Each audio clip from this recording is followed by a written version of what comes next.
Yo, Atlas speaking, and welcome to part 6 of What If I Was Reincarnated into the Naruto World with the Skyrim System. Let the tale begin. Chapter 146, Shameless Toad. Holding Ino's hand, Koushin allowed his gaze to drift towards the endless expanse of azure sky that stretched over the village. It was the kind of afternoon that invited a sense of peace, the warm sun and gentle breeze lulling his senses into a state of tranquility. With Ino's presence beside him, a sensation of contentment washed over him, dulling the sharp edges of the world and his past. Ino's hand felt delicate in his, her fingers interlacing with his in a comforting manner. Her touch was warm, a stark contrast to the cool breeze that swept through the village. The contentment he felt, being in her presence, was a feeling he cherished. His eyes remained affixed on the sky, his mind beginning to wander through the peaceful quiet. The tranquility of the moment was abruptly shattered by Naruto's loud voice. "Look, toads," he yelled, a hint of excitement evident in his tone. Koushin turned his gaze towards Naruto. Hinata stood beside him, her hand clutching Naruto's arm. His friend's excitement was infectious, but for Koushin, it was a signal that pulled him from his reverie. He followed Naruto's pointing finger, and his eyes fell upon an array of toads varying in sizes standing in front of the Hokage building. Koushin's eyes lingered on the toads, his mind flickering back to a memory not his own, but of the Naruto series he knew all too well. The Toad Sage, the harbinger of bad news, had appeared just like this after Jiraiya's death in the anime. Yet, in this world, things had taken a different path, and there was no reason for Jiraiya to go to aim. A stray thought tugged at his consciousness. Had Jiraiya fallen once more? And if so, why? Even though he felt no personal affection for Jiraiya, curiosity piqued his interest. "Something's up," Koushin murmured, more to himself than Ino beside him. She glanced up at him, a silent question in her clear eyes. "It looks like a council meeting," he explained, his eyes still on the assembly of toads. Without another word, Koushin began to stride towards the Hokage building, his steps purposeful. Ino matched his pace, her hand remaining intertwined with his. Behind them, Naruto and Hinata followed, their earlier excitement replaced with a sobering curiosity. As they approached, the colossal wooden doors of the Hokage building swung open, allowing them entry. Inside, the atmosphere was heavy, the room filled with an undercurrent of tension that strained against the silence. Hokage Tsunade was present, her face set in a grim expression. Kakashi was there too, his normal, lazy demeanor absent. On the table, a small green toad was perched, in an animated conversation with Tsunade. As the quartet entered, its bulbous eyes found Naruto's face and instantly brightened. "Naruto-kun, we've been waiting for you," the toad declared, punctuating the words with a hearty ribbit. Naruto blinked, pointing a finger at himself in confusion. "Me?" he inquired, his voice laced with surprise. The toad nodded with a decisiveness that seemed comical for its small stature. "Yes. We need to hurry," it said, before being interrupted by Tsunade. The Hokage turned to the newcomers, her golden brown eyes serious. "We have some developments," she began, her words hanging heavy in the air. After Koushin revealed that Itachi is the real leader of Akatsuki, Jiraiya refused to believe the authenticity of the news, Tsunade recounted, her gaze momentarily distant, as if she was replaying the events in her mind. He insisted that the leader of Akatsuki was in aim. Koushin's lips pressed into a thin line. "Fool," he murmured, the word in unbidden reaction to Jiraiya's stubbornness. The green toad swiveled its gaze to Koushin, its aura pulsating dangerously, but it held its tongue. Tsunade continued without missing a beat. "Fukasaku-sama, the toad before you, is a sage from Toadland, and also Jiraiya's master in sage arts," Tsunade explained, gesturing towards the small creature. "Yesterday, Jiraiya summoned him and informed him of a change in allegiance.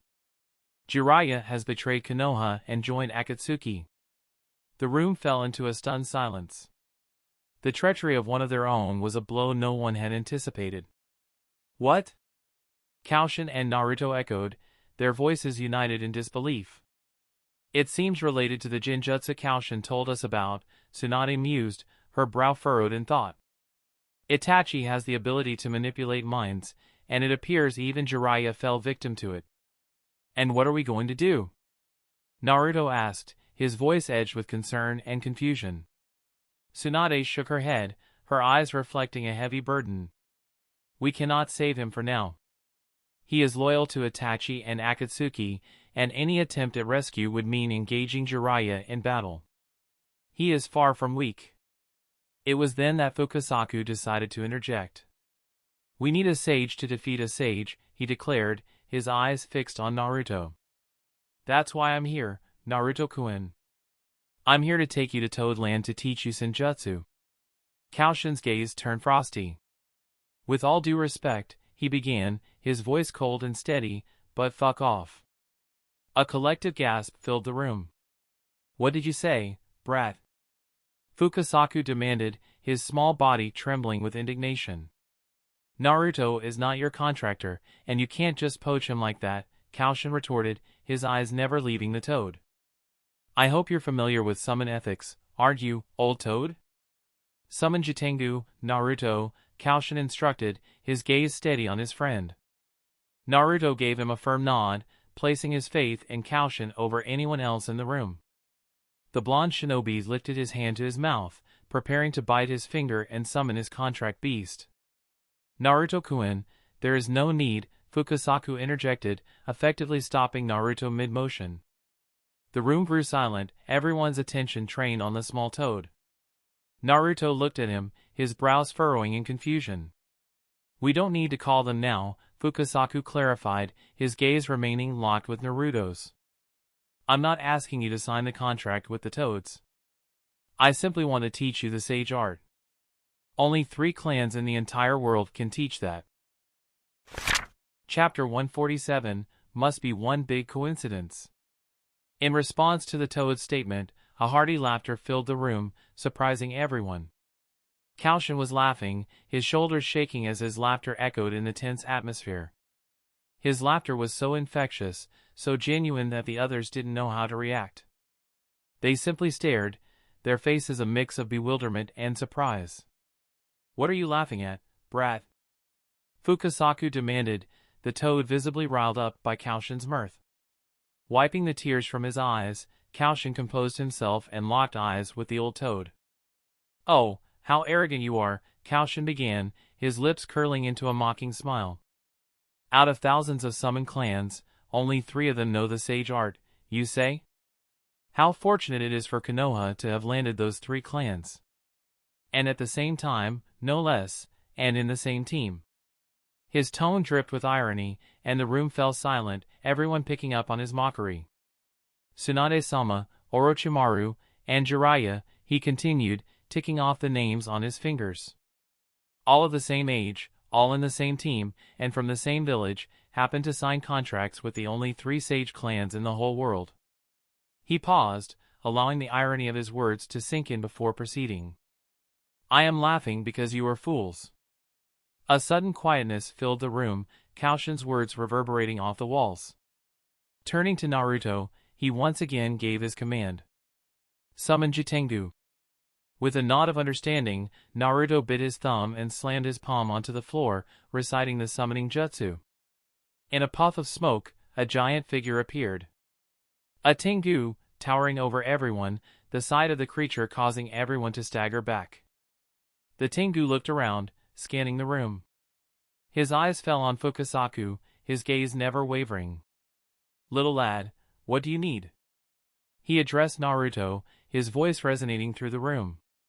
Naruto, tell Jitengu about our current predicament, Koushin advised, his voice calm despite the tension in the room. Nodding, Naruto began to recount the events, explaining Jiraiya's betrayal and Fukasaku's proposal. As he spoke, the Tengu listened attentively, his sharp eyes flicking between Naruto and the toad. A dire situation indeed, the Tengu murmured, rubbing his chin thoughtfully. However, I'm puzzled as to why Naruto-kun would need to learn the toad sage arts. You've got me and my clan, after all. Fukasaku repeated his statement with an air of finality, there are only 3 sage clans in the world. The room hung in silence, everyone seemingly digesting the weight of the toad's words. The silence, however, was abruptly shattered by a loud and hearty laughter. The giant Tengu, Jutengu, had begun to laugh. His laughter echoed around the room, his enormous figure shaking with mirth.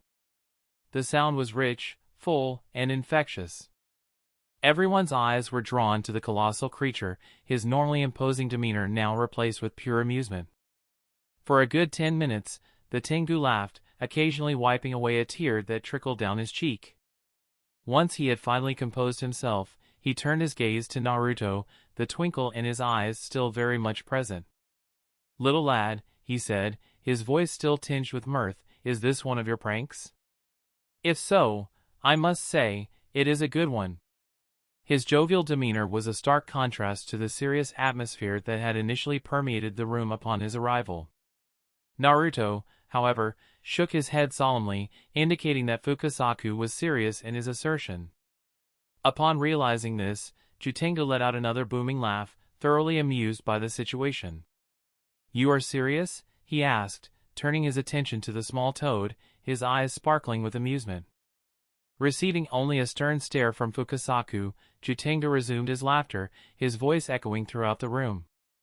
"Out of thousands of clans, you think only 3 can use sage arts," he chortled, his voice thick with amusement.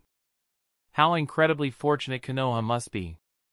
The 3 Sannin, all of the same age, in the same team, and from the same village, happen to discover the only 3 sage clans in existence. Such incredible luck indeed."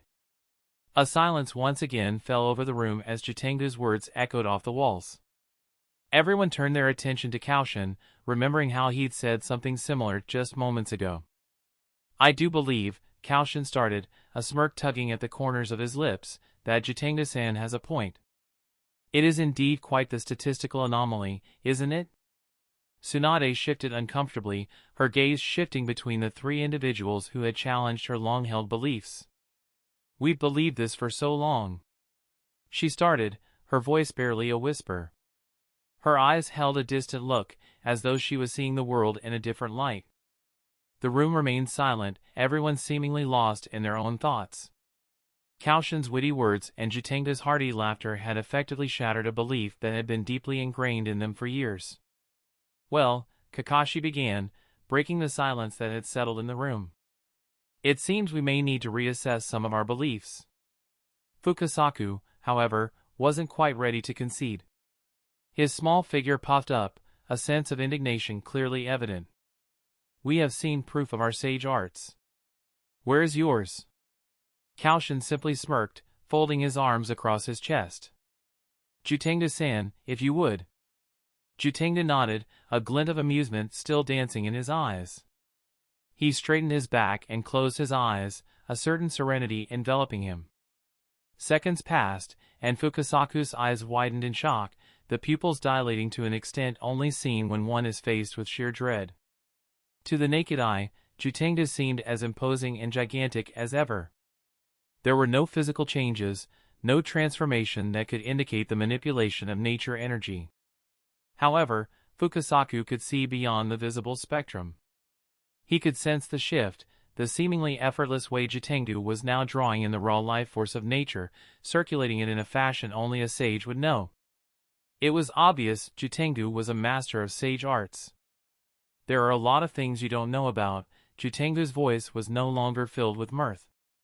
It was a tone of deadly seriousness that resonated in the room, making everyone snap out of their thoughts. Slowly, he opened his eyes, the glint of amusement replaced by a sharp gaze that held untold wisdom and knowledge. "This world carries secrets you cannot even fathom," he said, his voice echoing the sentiment. Chapter 148, Minato.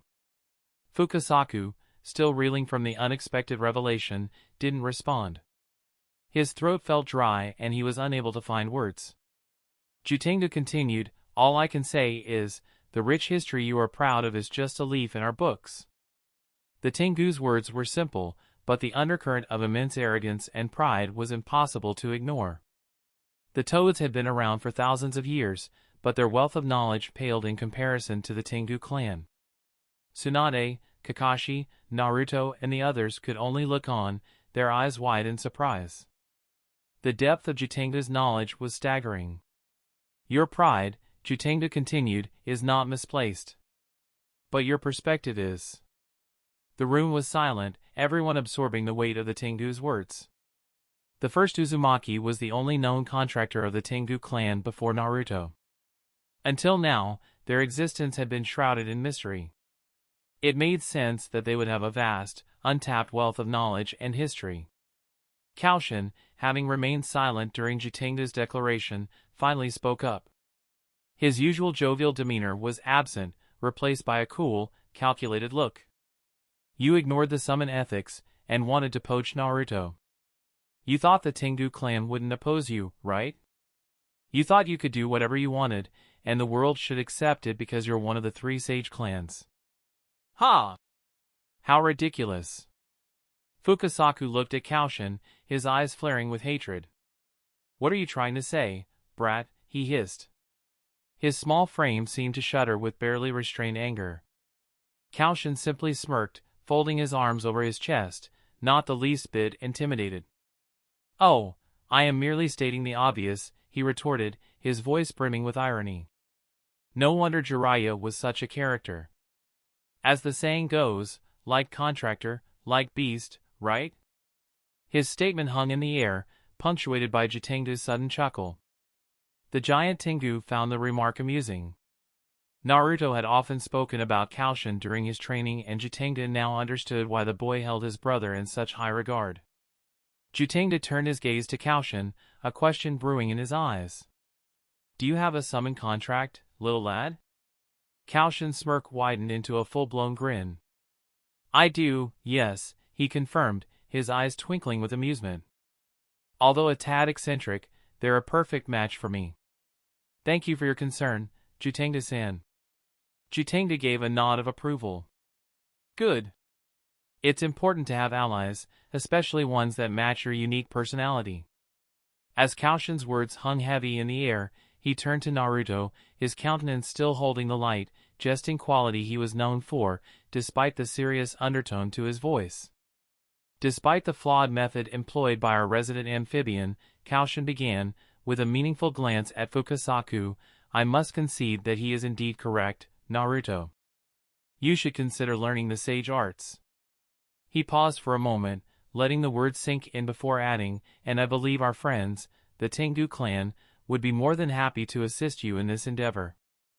Upon hearing this, Fukasaku's eyes bulged out, his froggy features contorting into an expression of visible annoyance. A harsh, guttural sound left his throat, an evident manifestation of the restrained anger boiling within him. If glares could kill, Koushin would surely be a dead man. Jutengu, however, merely chuckled at Koushin's audacity. Sure, he agreed, nodding in agreement. He playfully slapped Naruto on the back, nearly sending the younger boy stumbling forward. Our summoner is always welcome in our realm.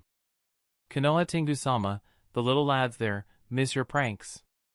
Naruto laughed at that, the familiarity and shared camaraderie evident in his eyes. Just as everyone began to relax again, Fukasaku spoke up, his voice heavy with something akin to resignation. Naruto-kun, did you know that your father was also our contractor? He asked, his voice barely above a whisper. A silence so profound followed his statement, it felt as if time itself had stopped. Tsunade, the ever-stoic Hokage, slammed her palm against the table, causing it to shake violently. Old toad! How dare you, she snapped, her eyes blazing with fury. The secret of Naruto's lineage was something they had protected dearly. If this information were to leak out, it could put Naruto's life at a serious risk. Naruto, however, seemed unfazed by this revelation. He looked at Tsunade, his azure eyes sparkling with a calm understanding. I knew about it for a long time, Grandma Tsunade, he admitted, his voice firm and steady. The room descended into chaos, Tsunade's voice echoing off the walls. What? Who told you that? Naruto's gaze drifted towards Koushin, who simply offered a sheepish smile in response. That would be me, Lady Tsunade, he declared, his voice void of any regret. I simply informed him about his lineage. Yondaime, Kushina, the QB. I told him everything I knew. The temperature in the room seemed to drop several degrees as everyone absorbed Koushin's audacious confession. You even knew about his mother? Tsunade managed to ask, her voice barely a whisper. Of course, Koushin retorted, a hint of amusement in his voice. After all, Yondaime and Kushina were hardly subtle about their relationship. Tsunade seemed to deflate at this, her hand rubbing her temples in a futile attempt to alleviate the sudden headache that had beset her. Why, Koushin? This could attract unnecessary attention from. Koushin swiftly cut her off. From whom exactly? IWA. Kumo?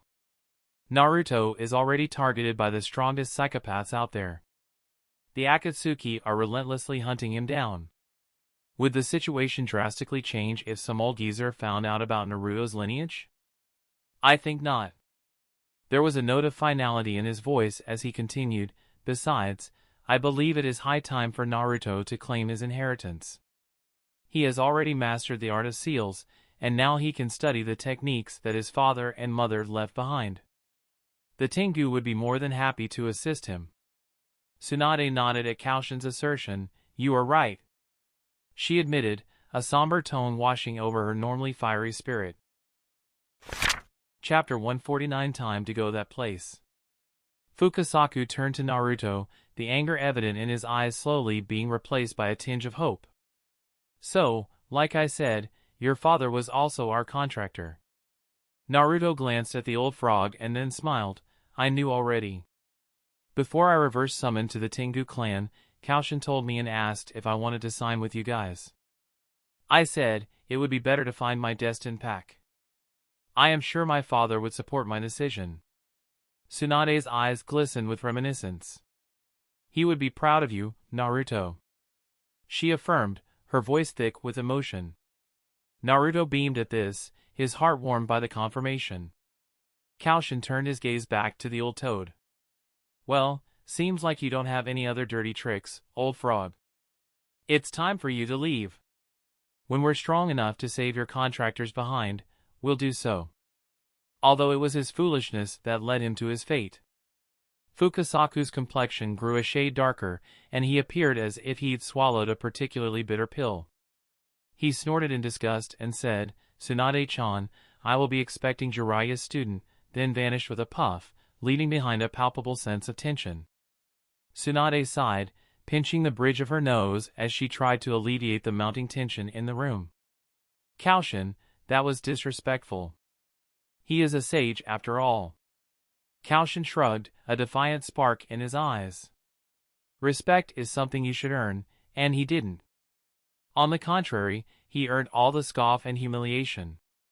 Not only did he try to poach Naruto from the Tengu clan, he even insisted with cheap tricks. That is not how a sage should act. The same goes for Jiraiya. I believe, just as Sarutobi enabled Danzo, you're enabling Jiraiya. Hinata, Ino, and Shizune, who had been silent so far, erupted at his audacious claim. Koushin!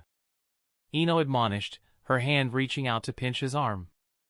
Shizune, always the voice of reason, looked at him seriously. Koushin, please remember you are talking to the Hokage. Koushin glanced at the trio, his gaze serious. I am well aware of that, thank you. He then turned his attention back to Tsunade, his tone unwavering. Jiraiya is a pervert. He spies on women in public baths. That's voyeurism and sexual harassment. The fathers, husbands, brothers, and sons of these women feel indignant but can't do anything because he's a big-shot shinobi. That's oppressing civilians with power. Tsunade flinched at his words, the raw honesty in his voice creating a painful lump in her throat. Her eyes flickered with guilt. As Hokage, she was aware of Jiraiya's actions, but she had turned a blind eye to it, attributing it to his eccentric personality. Koushin continued, his voice hard. He, on many occasions, tried to whisk Naruto away under the pretext of training him. That's attempting to brainwash a child.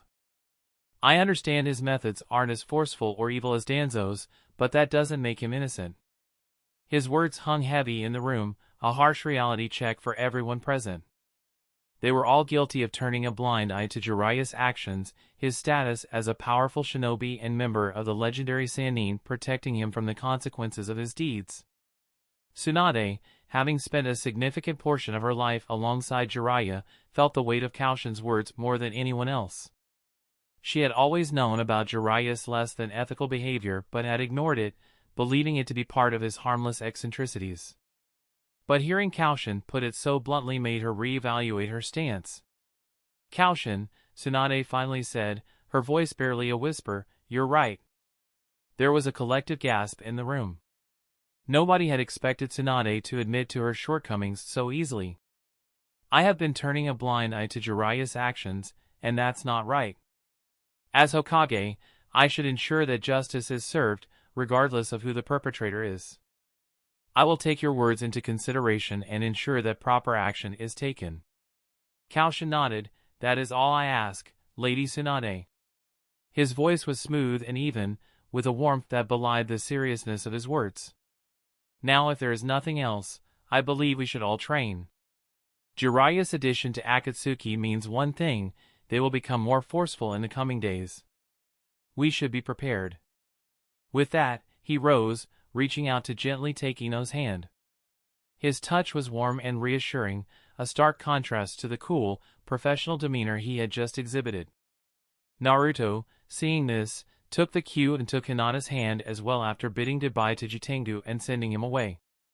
They followed behind Koushin and Ino as they walked towards their usual couple's date spot atop the Hokage mountain. Once they reached the top, they found their usual spots. Ino settled between Koushin's legs, her back pressed against his chest, while Naruto and Hinata sat snuggling side by side. As Ino nestled against him, Koushin took a deep breath, savoring the scent of her. His favorite spot to snuggle was her nape, and feeling her there, in his arms, was comforting in a way words couldn't express. "What now?" Ino asked.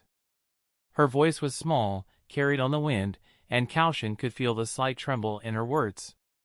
He could feel her anxiety, it was almost palpable. Ino felt the heat of Koushin's breath tickling her nape, a sensation that sent a warm shiver down her spine. His presence was as steady as the mountain they sat atop, his aura offering her a comforting assurance in the face of the uncertain future. "We need to get stronger," Koushin stated, his voice carrying the calm resolve of a man well aware of the stakes at hand. "You have ideas again, don't you?" Naruto chimed in, a wide grin tugging at the corners of his mouth. His arm was draped over Hinata, her head nestled comfortably on his shoulder as they watched the sun begin to set. "Well, of course. When have I ever not had a plan?" Koushin responded, the trace of a smile creeping into his voice. He waved his hand, and seemingly from nowhere, a book materialized into his grasp. He passed it to Ino, his eyes glinting with anticipation. "Check it later," he advised. Ino accepted the book, clutching it close to her chest as though it were a talisman against the dangers they were set to face. Her gratitude came out as a quiet murmur, "Thanks." Koushin tilted his head slightly, his brow creased in a playful curiosity. "What was that?" "I said thanks," Ino repeated, louder this time, her voice strong against the gentle rustle of leaves around them. Koushin chuckled, a sound that rumbled softly against her back. "Come on, Pumpkin, there's no need for thanks. You're my wife," he reminded her, his tone light but the underlying sincerity unquestionable. Ino blushed at his words, but couldn't resist the opportunity to tease him back. She held up her left hand, wiggling her ringless fingers in the dwindling sunlight. "Oh really? I don't see a ring on this finger." Koushin simply tightened his arms around her, pulling her even closer against his chest. He leaned in, his breath ghosting over her ear as he whispered in a low voice, laden with promise, "Oh really? How about I prove it tonight?" Ino's cheeks flushed a deeper shade of red, the teasing intimacy of his words sparking a thrill within her. She felt his heart beating steady against her back, a rhythm as comforting as it was exhilarating. Despite the dire situation they were in, they were still able to share these moments of levity, these flashes of genuine connection. It was a testament to their strength as individuals, as a couple, and as part of a larger team. Naruto, who had been watching the exchange with a bemused expression, burst into laughter. "You two are hopeless romantics," he declared, shaking his head as Hinata gave a soft giggle. "Meh, you're a brute, Naruto, you wouldn't get it." Poor Hinata. Who knows how much she yearns for romance, Koushin snorted, his voice light and teasing. Naruto snorted back, crossing his arms in feigned indignation, "I'll have you know I am indeed a romantic. Just yesterday, I took her to." In Ichiraku Ramen, Ino and Koushin chimed in together, their laughter intermingling as they completed Naruto's sentence. The synchronization in their response prompted a further wave of mirth. Naruto looked at them, bafflement painting his features. "How did you know?" he asked, his voice raising a notch. Hinata rolled her eyes while giggling, the lighthearted atmosphere making her feel lighter. Koushin and Ino just shook their heads, their shared smiles indicating their silent conversation. Once their laughter subsided, Naruto, curiosity piqued, asked, "So, what about us, Ko? What's the plan?" Koushin, still chuckling, replied, "Like I said, you should learn sage art in the Tengu realm." The same goes for Hinata. Hinata blinked, surprised at being included. "Me? Do foxes have sage art?" She tilted her head in genuine confusion. Koushin's chuckle deepened, his eyes glinting with amusement. "Of course they do. Fox realms are some of the oldest tribes in the world. Why do you think the strongest of tailed beasts manifested in that form?" His explanation made sense, and they all nodded in understanding, saying, "Oh." It felt like a revelation, a piece of ancient wisdom that added to their perspective. The evening's calm was broken by Ino's soft question, "What about you, Muffin-chan?" She leaned further into him, her curiosity evident. Koushin held her tighter, his hand tracing soothing circles on her arm. His voice lowered to a quiet murmur, "Me? I will go to a place I was avoiding for so long. It's time to conquer that realm too." Chapter 150, Listen You Little. Even before the first rays of dawn painted the skies, Koushin was already present in the heart of the village. Night had been a comforting blur of whispered confessions and gentle touches, the kind that kindled warmth in the heart and chased away lingering uncertainties. They watched as Naruto and Hinata had reverse summoned to their respective realms, a sight that filled them with a peculiar mix of apprehension and excitement. In the cool night air, Koushin and Ino had allowed themselves a moment of tranquility. They held each other, talked about everything and nothing, their voices soft whispers in the stillness. Their affections were shared through gentle caresses and soft kisses, creating a serene intimacy that felt like a haven amidst the brewing storm. When they parted at the doorstep of Ino's home, they shared a tender kiss, a promise sealed in the intimacy of the early morning. As Koushin stood alone in the village square, the familiar skull symbol materialized at the edge of his vision. He stepped forward, and the ancient text he had seen years ago unfurled before him. "Dragon Realm. Enter?" The words were a stark reminder of his purpose, and he found himself taking a deep breath to steady his nerves. With a resolute nod, he accepted the invitation. In an instant, he was enveloped by a familiar sensation of being tugged through space, a brief journey through an ethereal realm of nothingness. When his vision cleared, he found himself standing in an entirely different realm. He was surrounded by hundreds of dragons, their majestic forms a spectacle to behold. They soared in the skies, their wings casting enormous shadows over the land, and they lounged on the ground, their scales shimmering under the sunlight. It was as if he had stepped into an ancient tapestry, an image of a world forgotten by time. The sight was awe-inspiring. Around him, towering walls stood as a testament to an old and powerful language. Words were carved into the stone in deep, imposing lines, the shouts. They were ancient phrases imbued with raw power, a power that could bend the world to the will of the speaker. Koushin studied the walls, his gaze tracing the carved lines. Each word represented an aspect of the power he had yet to tap into, the last cheat he had kept hidden. The shouts and the dragon souls. "Ah, the dragon child returns," a deep voice echoed, resonating from a colossal dragon perched atop a towering outcrop. Its scales shimmered under the sun, a captivating dance of gold and bronze. Each syllable rolled out from its monstrous maw, filled with both curiosity and challenge. Koushin, arms crossed in front of him, offered a grin in response. I'm not just a visitor this time. I'm here to earn my wings. His voice echoed with an unwavering resolution, infused with the audacious charm that was quintessentially Koushin. The dragon's eyes narrowed, the swirling depths within them reflecting Koushin's image back to him. You have the spark of the Dova in you. But to command our our voices, you must prove yourself worthy. Koushin's eyes sparkled with anticipation. Well, isn't that what I'm here for? His words were edged with a playful confidence, belied by the intensity of his gaze. Meanwhile, in another realm, Naruto was greeted by an imposing sight. A gigantic Tengu, his massive form resembling a mountain, was observing him with wise, twinkling eyes. The elder Tengu, for his size and age, had an air of playfulness about him that made Naruto feel both at ease and wary. As he tread cautiously, his eyes darting around the area, he suddenly felt something soft under his feet. Almost instantly, the ground beneath him gave way, and he plunged into what felt like an enormous pile of leaves.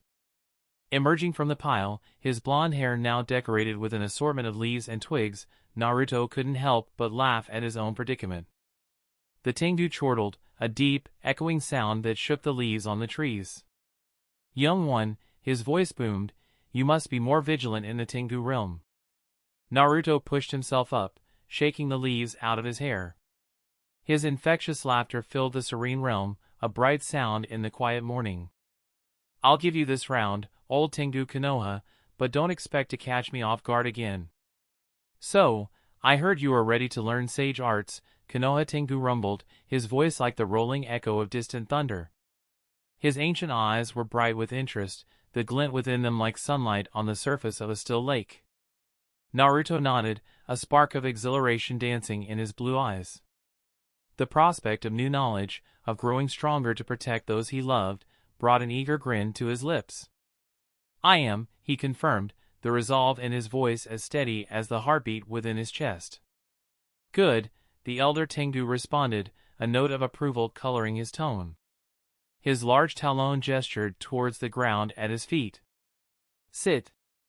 Let's converse before we embark on this journey of learning. Taking a seat opposite the ancient being, Naruto's gaze met that of Konoha Tengu. The gravity of the situation hung heavy in the air around them, a tangible reminder of the path they were about to tread. The Tengu elder drew in a deep breath, holding it for a moment before releasing it in a slow sigh. He began to speak, his voice a melody of wisdom, ancient knowledge, and deep-rooted history. For countless eons, we have been a part of this world, as integral as the very air you breathe, and yet, we have been largely forgotten. We have chosen a life of seclusion, of distance from the hustle and bustle of the human world. The Tengu's voice resonated through the peaceful realm, causing the leaves to rustle and the nearby stream to babble. The serene surroundings seemed to respond to his voice, as if they were a part of the same entity, breathing as one. 2 humans have ever set foot in this land, he continued, his gaze settling on Naruto. One is you, and the other was Hana, the first Uzumaki. In her era, the very concept of chakra was a mystery, an undiscovered element of life. Naruto, who had been listening intently, tilted his head slightly at this. But I thought the sage of the 6 paths discovered chakra? The Tengu chuckled, a sound that echoed through the tranquility of the realm. Ah, such is the version of the story the world has come to know, young one. The sage of 6 paths indeed played a crucial role in spreading the knowledge of chakra, but it is far older than his era. It has been within us, around us, part of the natural fabric of this world for ages. Chapter 151, Sage Fox. The ancient Tengu's voice took on a somber tone. Chakra, like any powerful tool, is dangerous if misused. Even within our community, it has caused corruption, sowing the seeds of discord and chaos. Much of the dark, twisted techniques rampant in your world today were born here, conjured by our kin. Sadly, they escaped our realm before we could contain them, spreading their poison amongst the humans. A ripple of discomfort passed through Naruto at this revelation. The world he knew was a battlefield, where chakra was wielded as a weapon, a tool of war, a shield for protection. The thought that it could originate from such a serene, isolated place was unsettling. Konoha Tengu seemed to sense Naruto's turmoil.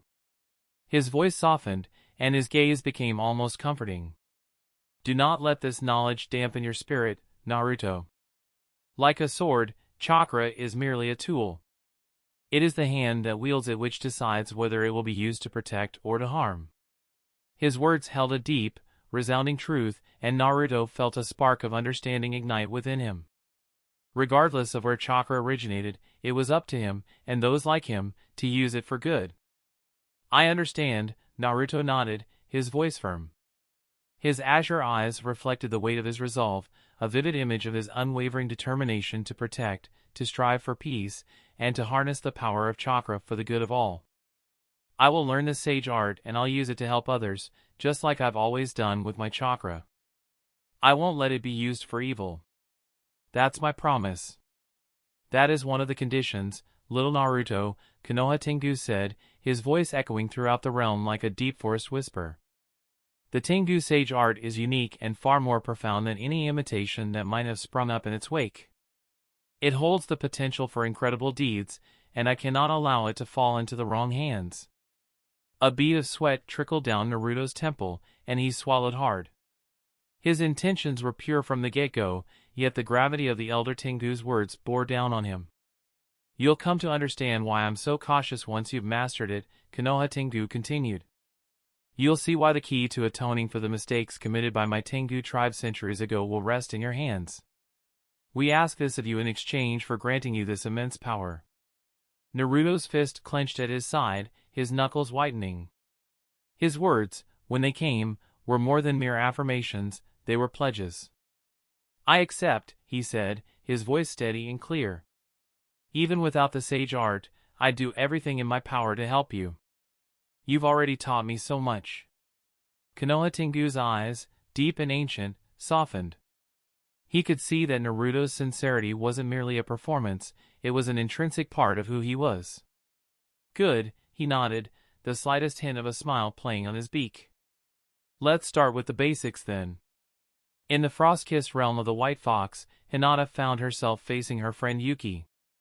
A six-tailed fox with a fur coat as pure and immaculate as the snow that blanketed the realm. Yuki's golden eyes met Hinata's, a soft warmth glowing within them. Yuki-chan, I missed you. Hinata's voice was gentle, tinged with affection and longing. She threw her arms around Yuki, feeling the soft fur tickle her skin and the pleasant warmth that seeped through her.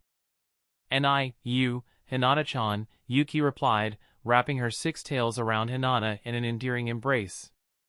The simple familiarity of their interactions was heartwarming.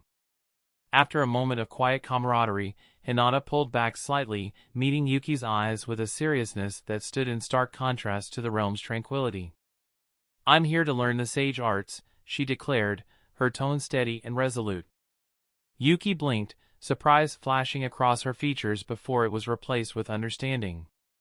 In that case, let's see the White Fox Elder, Yuki suggested, her golden eyes gleaming with anticipation.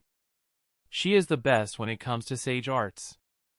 A ride on Yuki's back through the snow-dusted realm led them to a pristine lake, its surface shimmering with the reflection of the cloudless sky above. Next to it stood a humble temple, its architecture a testament to an age-old wisdom. In front of the temple sat a larger white fox, her fur glistening under the sunlight. The White Fox Elder, upon sensing Hinata, opened her ancient eyes. Welcome back, human child, she greeted, her voice serene, like the whispering wind against the rustling leaves. Her azure gaze held the depth of an ocean, knowledge and wisdom stretching into the endless abyss. Hinata, alighting from Yuki's back, approached the elder, her heart pounding in her chest with anticipation. She knew she was standing before an entity whose wisdom surpassed centuries, a being who had watched over the realm since time immemorial.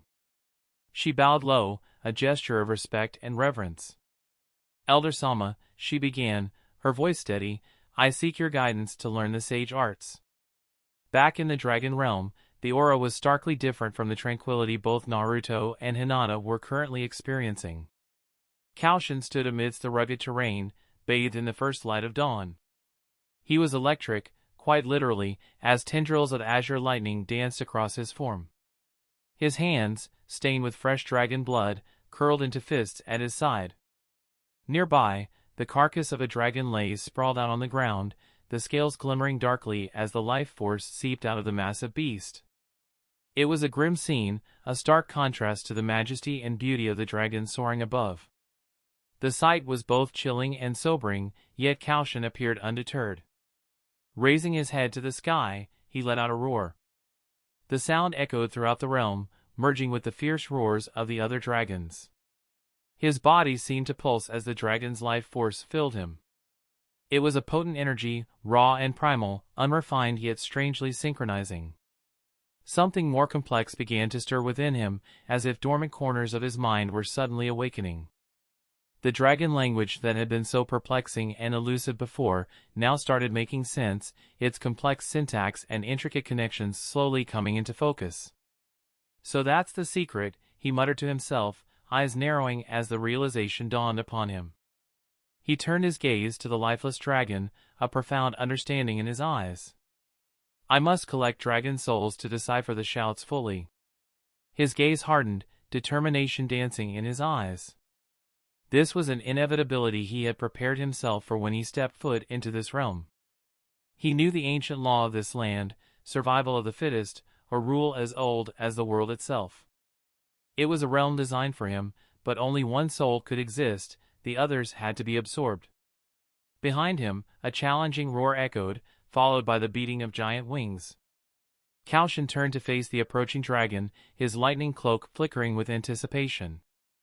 The dragon was colossal, its scales a radiant emerald hue. Its eyes, as deep and mesmerizing as two molten gold orbs, stared down at Koushin, issuing a silent challenge. You come to our realm, seeking our power, the dragon spoke, its voice reverberating across the landscape. Yet, you take the life of our kin. Koushin's response was calm, his demeanor nonchalant yet infused with a distinct seriousness. I'm not here to steal, he retorted, his voice echoing across the vast expanse. I am here to learn and adapt. But I do acknowledge that to do so, I must partake in this Darwinian exchange. The dragon snorted, puffs of smoke billowing from its nostrils. You jest in the face of death, human? A corner of Koushin's mouth lifted in a half-smile. I prefer to think of it as making the best of a grim situation, he replied. There was an undercurrent of respect in his tone, a nod to the dragon's power and majesty, yet he managed to retain his light-hearted demeanor. The dragon's gaze hardened, its wings flexing in anticipation. Bold words. Let's see if you can live up to them, Dovahkian. Koushin simply shrugged, the lightning around him crackling in response to his nonchalant mood. He offered the dragon a sly wink before muttering a low, showtime. Chapter 152, Attack on Cloud. In the rugged, rocky plains of Kumogakure, two powerful figures sparred. Their movements were like a choreographed dance, every punch, every kick, every dodge executed with practiced precision. The eight tails Jinchuriki, and Ujito ni, the Jinchuriki of the two tails, moved with an intensity that resonated through the empty landscape. Their vigorous training session was spurred on by recent events. An attempted kidnap on Ujito had thrust the existence of Akatsuki into Kumogakure's direct line of sight. It was a threat that the Reikage, had not taken as seriously as he should have. Tsunade, the Hokage of Konoha, had warned him 3 years ago. Yet, Kumogakure was dismissive, believing their strength and isolation would keep them safe. The attempted abduction of Ujito was a wake-up call. A chilling reminder that no village, no Jinchuriki was truly safe. It was the ruthlessness of the Akatsuki's intentions, the clear declaration of war, that made understand Tsunade's earlier warning. The threat was closer, more immediate than they had believed. Despite the dire situation, Ujito had managed to escape, largely thanks to the timely intervention of shinobi from Konoha who were closer to her location. It was a humbling experience, a realization that their pride could have cost them dearly. Then there was the issue of Kisame Hashigaki. Captured but not kept contained for even a day, his escape was another bitter blow to Kumogakure's pride. Koushin, the chief advisor to the Reikage, had insisted that keeping Kisame alive wasn't logical. But he had refused to listen, allowing his anger and desire for retribution to cloud his judgment. His defiance led to disaster. Kisame vanished the next day before the sunrise touched Kumogakure's sky, leaving behind a village in turmoil and a Reikage feeling the sting of defeat and humiliation. O was furious, his wrath echoing through the halls of the Reikage office. But his anger couldn't change the reality of their situation. Their enemy was elusive, and they were back at square one. That brat was right, B growled, pulling back from an attack to catch his breath. Sweat rolled down the side of his face, disappearing into the thick fur collar of his coat. We couldn't even hold Kisame for a night. Yujito, in a crouch, paused, her eyes reflecting the bitterness in B's words. There was a palpable sense of frustration in the air, an emotional undertow to their rigorous sparring session. What was his name? B mused aloud, his brows furrowing. Koushin, Yujito supplied tersely. The name slipped out with a sharpness that B immediately picked up on. Ah, yeah, B nodded, smacking his palm with a fist in mock recollection. His gaze fixed on Yujito, noting the scowl that appeared at the mention of Koushin's name. Why do you hate him so much? I don't hate him, Yujito retorted quickly, her eyes narrowing. He doesn't mean anything to me. Right. B drawled, the smirk on his face teasing and somewhat disbelieving. He'd known Yujito long enough to recognize when something or someone was bothering her. And from the looks of it, this Koushin had certainly left an impression. Well, it seems like he left an impression on you. B pushed, prodding at the issue like a thorn in a paw. Yujito's face got beet red from anger and embarrassment as she upped her attacks. Her arms became blurs, palm thrusts followed by vicious kicks, her body moving with a speed and agility that made her seem like a feral cat. The growing anger and frustration behind her actions added a new ferocity to her movements, making her a whirlwind of concentrated aggression. B, however, barely moved, swatting away her flurries of attacks with an annoying ease. His brows furrowed, a seriousness taking over his features as he instinctively tensed. He turned to look at a distance, his eyes narrowing at the sight that met him. We have company, he announced, his voice low and cautious. Yujito, still panting from her exertion, followed his gaze. Her eyes fell on four figures slowly making their way towards them. Their silhouettes stood stark against the setting sun, an ominous picture painted on the canvas of the rocky terrain. Their approaching figures sent an unexpected chill down her spine. She could feel a sense of foreboding settling in her gut. These were no ordinary visitors. The figure leading the quartet was tall, lithe, and carried an aura of malevolent charisma. His long, sleek hair was as dark as the night, shimmering in the dying rays of the sun. His pale skin contrasted sharply with the heavy, black cloak he wore. Intricate red clouds were embroidered onto the fabric, a symbol of the clandestine organization they represented. There was an aura of cold, calculating power about him, like a snake poised to strike. He moved with an unsettling grace, a predator smoothly gliding towards its prey.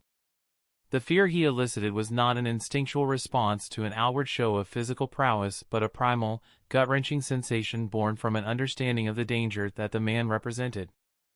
The second figure, even from a distance, carried an aura of stoic calm.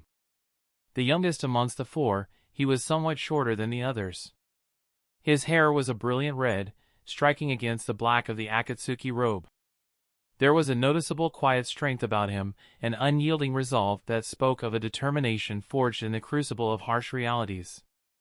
Following closely behind them were two men, each carrying their own unique aura. One was tall, his robust physique indicating a life of rigorous physical training. His eyes, partially hidden under a thick mane of reddish-brown hair, held a certain weary wisdom. The other, on the other hand, had an air of melancholy surrounding him, his eyes carrying a deep-seated sadness. His long, unkempt hair flowed down his back, swaying slightly with each step he took. His expression was distant, as if his mind was constantly grappling with thoughts that distanced him from the present. As they came closer, the tension between the groups was palpable, an electric charge that prickled at the skin and set hearts pounding. B's gaze hardened, flicking from one figure to the next, identifying them with a grim certainty. Orochimaru, B called out, his voice echoing in the deserted landscape. The leader's lips curved into a cruel smile at the recognition. Gaara, Rashi, Utakata. B continued, addressing each of the followers in turn.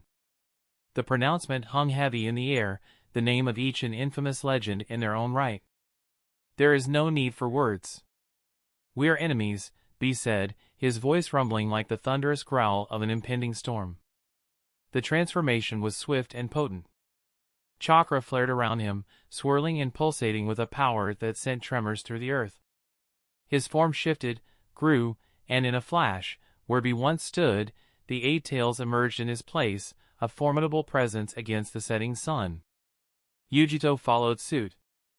There was a sharp gasp as her body twisted and distorted. The air seemed to buzz with her energy, a tangible wave of heat radiating off her. With an echoing roar, she too transformed, the two tails coming into existence beside the eight tails, her blazing eyes glinting dangerously in the dim light. The sight was daunting, two of the world's most potent creatures of power standing in their full glory. A cruel laugh cut through the charged silence. Orochimaru, standing at a safe distance, watched the scene with undisguised amusement. "The stage is yours," Orochimaru drawled, his voice carrying a hint of sardonic humor. "Don't worry, they are not strong." His eyes gleamed with a knowing gleam, a coy promise echoing in his words. It was the sort of look that one gives when they already know the outcome of a situation, a chilling promise of a predetermined fate. Chapter 153, Caught. The battlefield was set, a harsh spectacle against the beautiful, slowly darkening skyline. The golden rays of the setting sun served as the backdrop to this impending clash of titans. B and Yujito, now fully transformed into their tailed beast forms, stood facing their challengers. Gaara, Rashi, and Utakata stood undeterred, the only indication of their readiness was the subtle shift in their stances. Without warning, B lunged forward, a mountain of chakra-infused muscle bearing down on his opponents. His roar echoed through the rocky terrain, sending a chill down the spines of any who would hear. The eight tails swung his massive tails, the wind pressure from the movement creating a powerful gust that churned up a blinding dust cloud. Gaara, the former Jinchuriki of the One Tail, responded in kind. His palms came together, summoning his iconic sand defense. The wall of sand rose swiftly, shielding the trio from the brunt of B's charge. From behind the sand barrier, Rashi and Utakata sprang into action. Despite the loss of their tailed beasts, their battle prowess was still formidable. Rashi, the former Jinchuriki of the Four Tails, was known for his mastery over lava-style ninjutsu, a deadly and destructive art. Utakata, once host to the Six Tails, was adept at creating explosive bubble ninjutsu, his gentle appearance belying his lethal capabilities. Rashi extended his hands forward, summoning a barrage of molten rocks from his mouth. The hardened lava bullets whizzed through the air towards B. At the same time, Utakata blew a series of large, translucent bubbles that followed closely behind Rashi's attack. Each bubble was a volatile time bomb, ready to detonate on impact. Yujito, however, was not to be underestimated. Her agility as the Two Tails was incredible, and she proved it by darting forward, skillfully maneuvering past B to intercept the incoming attacks. Her fiery chakra-coated claws swiped through the air, intercepting Rashi's lava bullets mid-flight and causing Utakata's bubbles to explode harmlessly before reaching their target. As the skirmish ensued, each move calculated yet carried out with a brutal ferocity, Gaara, Rashi, and Utakata gradually realized the unusual state of their adversaries. B and Yujito, though clearly skilled and seasoned fighters, lacked the usually overwhelming chakra of the tailed beasts. It was as if they were shadow puppets of their full potential, mimicking the forms without the true, raw power. Rashi paused for a moment, pulling back from his onslaught to survey the scene with a discerning eye. "Did you overextend yourself while training?" he called out, his voice lacking mockery. "You don't seem to have any chakra left." The taunt was met with silence. B, in the form of the Eight Tails, simply glared at Rashi, his eyes narrowed in suspicion. Yujito, too, kept her focus on their adversaries, her chakra-infused claws flickering with barely suppressed energy. Orochimaru, standing safely on the sidelines, chuckled. His pale face was illuminated by the waning rays of the sunset, casting an eerie glow over his slitted eyes. "Well, it seems they don't feel like chatting. How disappointing," he drawled, a smirk playing on his lips. Suddenly, the air around the battlefield crackled. Gaara's arms lifted, his hands splayed out in front of him as a torrent of sand erupted from the ground beneath him. The desert-born shinobi didn't have his former tailed beast's chakra to enhance his sand manipulation, but his personal reserves were still substantial. "No more playing around," Gaara announced, his voice echoing in the silence of the rocky landscape. His eyes hardened with resolve. "Rashi, Utakata, let's end this quickly." B and Yujito, despite their depleted chakra reserves, didn't flinch at Gaara's threat. Instead, they took on defensive stances. B's muscles rippled with anticipation, his tail swishing behind him as he braced for an attack. Beside him, Yujito was crouched low to the ground, her feline eyes aglow with a fierce determination. As the air filled with the hum of chakra, Gaara made his move. His sand, acting as a physical extension of his will, rose in a massive wave. It surged forward, engulfing everything in its path. As the sand wave barreled towards them, B stepped forward, his beastly roar resonating in the vast plains. Simultaneously, Rashi unleashed a barrage of lava bullets, while Utakata summoned a cluster of explosive bubbles. It was a coordinated assault designed to overwhelm and encase their opponents. Without missing a beat, Yujito sprang into action. She leapt high into the air, evading the wall of sand while simultaneously extending her claws to intercept Rashi's lava bullets. The air was filled with the sizzle and pop of lava meeting chakra-infused claws. Utakata, meanwhile, had maneuvered behind B and Yujito, his position providing a tactical advantage. He launched his bubble ninjutsu at B, intending to catch the Eight Tails off guard. Utakata's bubbles whizzed through the air, gaining on B, who was preoccupied with dodging Gaara's relentless sand attacks. The element of surprise, it seemed, was working in Utakata's favor. B, sensing the impending danger, turned just in time to see the array of bubbles coming at him. With a swift move, he tried to swat them away with his tail, but it was a half-hearted attempt at best. The bubbles hit their mark, detonating upon impact. The force of the explosion sent B sprawling backwards. Yet, the Eight Tails quickly regained his footing, shaking off the attack with a defiant growl. Simultaneously, Yujito found herself trapped between Rashi's lava bullets and Gaara's encroaching sand. She snarled, her blazing eyes reflecting the molten projectiles as they hurtled towards her. With a swift swipe of her claws, she managed to deflect most of them, but a few struck their target, searing into her chakra-infused hide. Despite the onslaught, B and Yujito refused to back down. They fought back with all their remaining strength, their determination clear in their feral roars. Every punch, every kick, every deflection was executed with an intensity that resonated through the battlefield, a testament to their formidable willpower. However, the trio of Gaara, Rashi, and Utakata was unyielding. They pressed their assault with calculated precision, exploiting every opening, exploiting every weakness. Their moves were relentless and methodical, chipping away at B and Yujito's defenses bit by bit. After what seemed like an eternity but was merely 10 grueling minutes, B and Yujito finally began to falter. Their movements became sluggish, their roars less fierce. Their chakra, already low to begin with, was nearly depleted. The tailed beast's forms flickered, threatening to give out at any moment. And then, with one final, determined push from Gaara, Rashi, and Utakata, the inevitable happened. B, the once formidable Eight Tails, fell to his knees. A low, exhausted growl rumbled from his throat as his form shrank, the chakra beast disappearing to reveal a heavily panting B. Beside him, Yujito too had reached her limit. Her tailed beast form vanished, leaving a weary Yujito in its place. Her breaths came in harsh pants, her body slumped in exhaustion. Gaara, Rashi, and Utakata halted their attacks, watching as B and Yujito struggled to maintain consciousness. The sight of the once formidable Jinchuriki in such a state was unexpected, to say the least.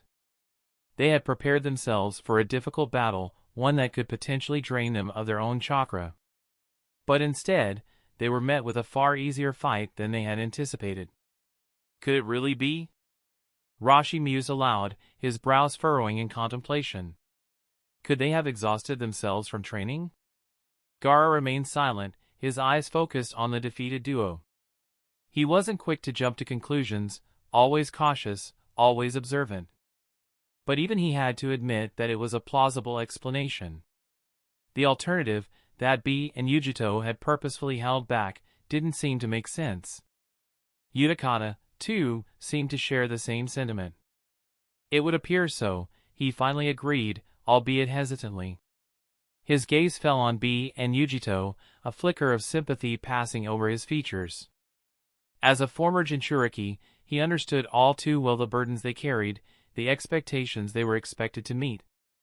It was a heavy weight to bear, and today, it seemed, the weight had become too much for B and Yujito. From a distance, Orochimaru watched the scene with an unreadable expression. His slitted eyes glinted with an inscrutable light, his lips curving into a faint, sardonic smile. "Well, it appears we've won," he mused aloud, his voice breaking the charged silence. As the words echoed across the battlefield, they hung heavy in the air, a chilling reminder of the harsh reality of their situation. B and Yujito had been defeated, their bodies now lying motionless on the rocky plains of Kumogakure. Their allies were absent, their village seemingly oblivious to the danger lurking at their doorstep. The Akatsuki had struck again, and this time, their mission had been a success. "Take them," Orochimaru ordered, his gaze lingering on the fallen Jinchuriki. As Gaara, Rashi, and Utakata moved to comply, he turned his attention to the setting sun. Its dying rays cast long, ominous shadows over the rocky terrain, a fitting end to a day that had witnessed the fall of two mighty Jinchuriki. Chapter 154, A Really Lame Story. It was a day just like any other, the sun shining down on Konoha, unaware of the dark clouds that were about to roll in. Just outside the village, a group of peculiar figures stood, their eyes reflecting an ominous determination. A woman, her hair as blue as the midday sky, asked naively, "Can't we just pass through it?" Pausing, he chuckled a bit, and then, taking a deep breath, continued. But her leader, his head as orange as a summer sunset, shrugged off her question. "Passing without alerting would take time, it is easier to just barge through it." And with a swift motion, the towering, bald, orange-headed behemoth threw his petite, orange-headed comrade into the air. Like a comet, she rocketed through the barrier, descending right into the heart of the village. His hands moved wildly, imitating the trajectory of the woman's flight. His eyes were gleaming now with excitement, every word, every gesture full of gusto. And as she touched down, she summoned the others. 5 orange heads appeared in different corners of the town, and the hunt for the Kyuubi's Jinchuriki began. He took a moment to sip his tea, his gaze lost in the middle distance, as though seeing the past unfolding in front of him. They killed, they destroyed, they tore through the town like a hurricane. Their summoned beasts caused havoc, their power overwhelming. Many of Konoha's bravest fell, unable to stand against the terrifying might of the assailants. But in the end, the leader, the one with the piercing, orange-headed visage, proved himself an edgelord, proclaiming to the survivors, "Pain? You know nothing about pain. I will show you pain. The world shall know pain." And with a powerful shout of Shinra Tensei, he raised Konoha to the ground. But let's not forget, even in the face of such destruction, hope managed to bloom. The noble lady Tsunade and her trusted Katsuya, with great effort, saved many lives. Konoha was decimated, yes, but the spirit of its people remained unbroken. Amidst the destruction, amidst the barren expanse of what was once the thriving village of Konoha, a solitary figure stood. Her face was streaked with the ashes of their home and the tears of the loss, both equally bitter. In her heart echoed the agony of her people, their cries lingering in the quiet stillness that followed the storm. Sigh! Her cry was desperate, a singular plea against the overwhelming silence. Tasket! For a moment, there was nothing. And then, as if summoned by her anguish, another figure appeared. Sai materialized atop a series of frogs, his posture guarded but his demeanor resolute. His pupils, reminiscent of the amphibians he seemed to command, were unfazed by the scene that greeted him. His face mirrored the determination of an ancient warrior, ready to face the chaos of war. Perched atop the monumental faces of the Hokage mountain, the pair offered a stark contrast to the stone faces bearing down on them.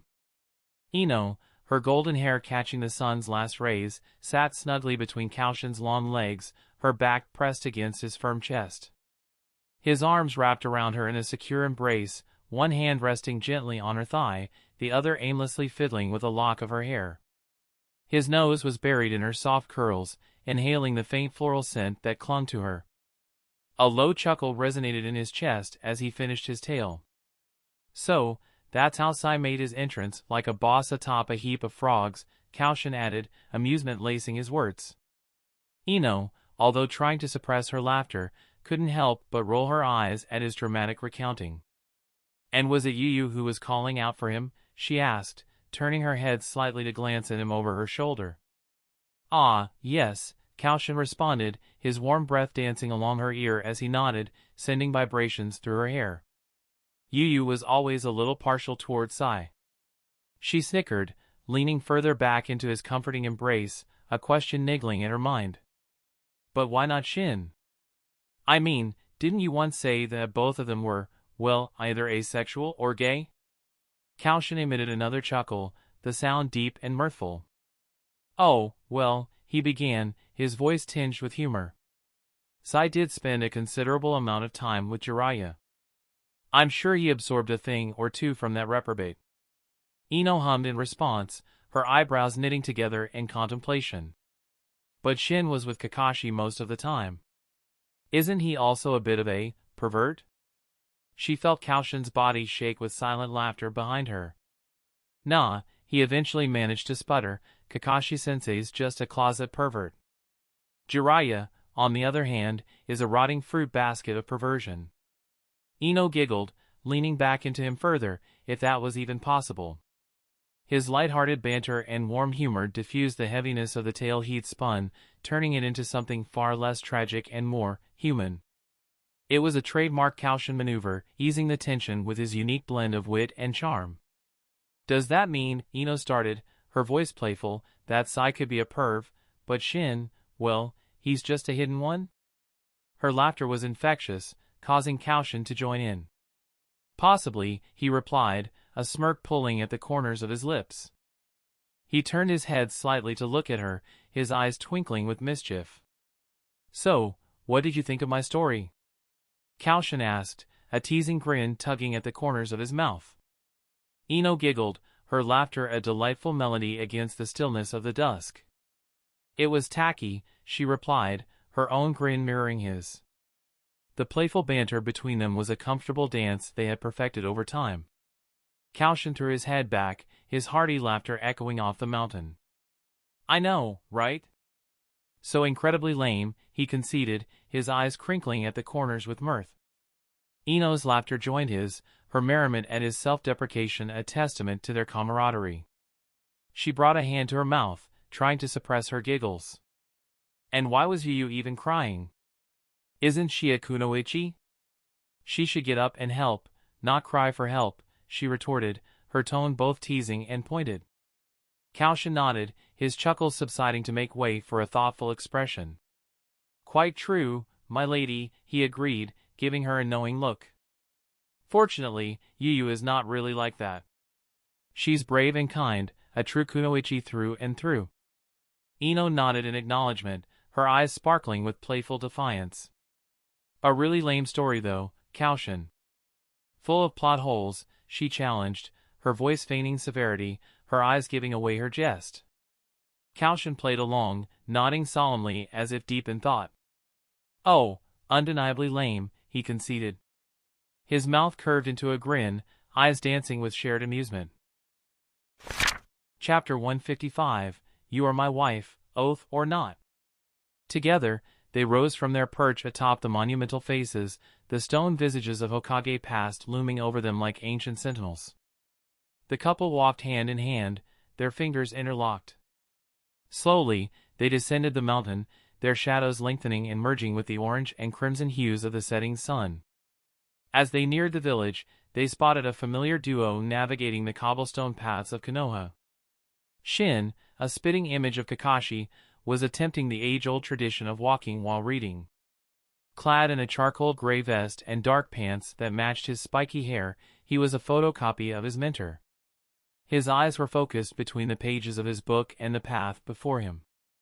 The blank book, as always, was his constant companion. Though he had yet to master the art of walking while reading, Shin stumbled every few steps. With each misstep, he would stutter and trip on the cobblestones of the path, his focus never wavering from the pages of his beloved blank book. Yu, his teammate, trailed behind him, a bemused expression on her face. Her arms were crossed over her chest, her brows furrowed in exasperation. A string of questions ran through her mind. Why do I have to deal with this? What karmic retribution have I invoked to be stuck with not one but two weirdos? Her glance flickered from the back of Shin's head to where Sai would usually stood. The sight of Koushin and Ino approaching was a welcome relief. Yuyu's face lit up, her earlier frustration giving way to a gentle smile. Thank lady, normal people, she sighed, her voice conveying her relief. Her words seemed to startle Shin out of his reading-induced stupor.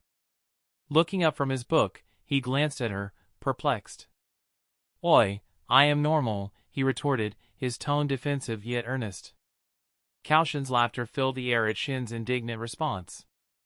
Ah, Shin, he called out, an easy grin on his face.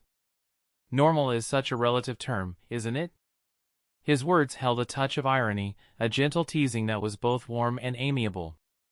Ino chimed in with a soft giggle.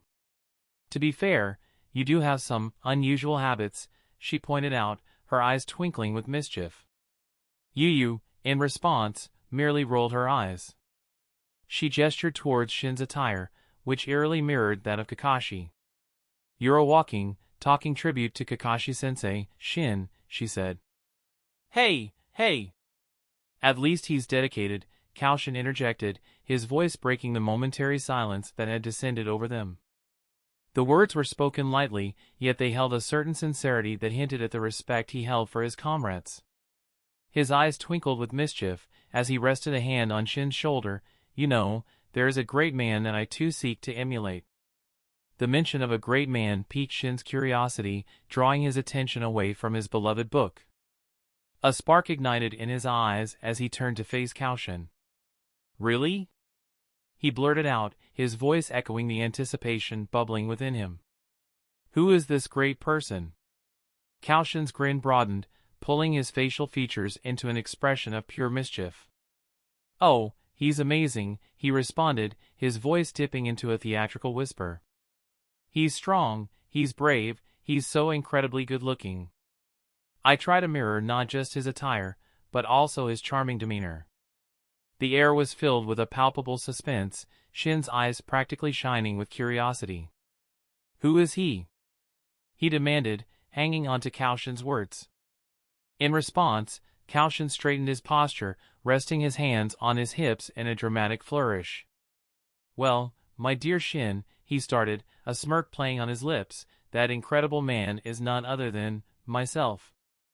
For a moment, there was silence, and then the tranquility was shattered by two simultaneous moans of disbelief. Ugh! Yu and Ino groaned in unison, their voices melding into a chorus of exasperation. They both rolled their eyes, the amusement and affection in their gazes belying their feigned annoyance. Yu turned to Ino, a bemused smile playing on her lips. Still a narcissistic jerk, I see, she observed, her tone light and teasing. Ino merely nodded, her lips curving into a fond smile. There was a twinkle in her eye as she agreed, yup, a narcissistic dork. Koushin's laughter echoed around them, the sound as lighthearted and warm as his personality.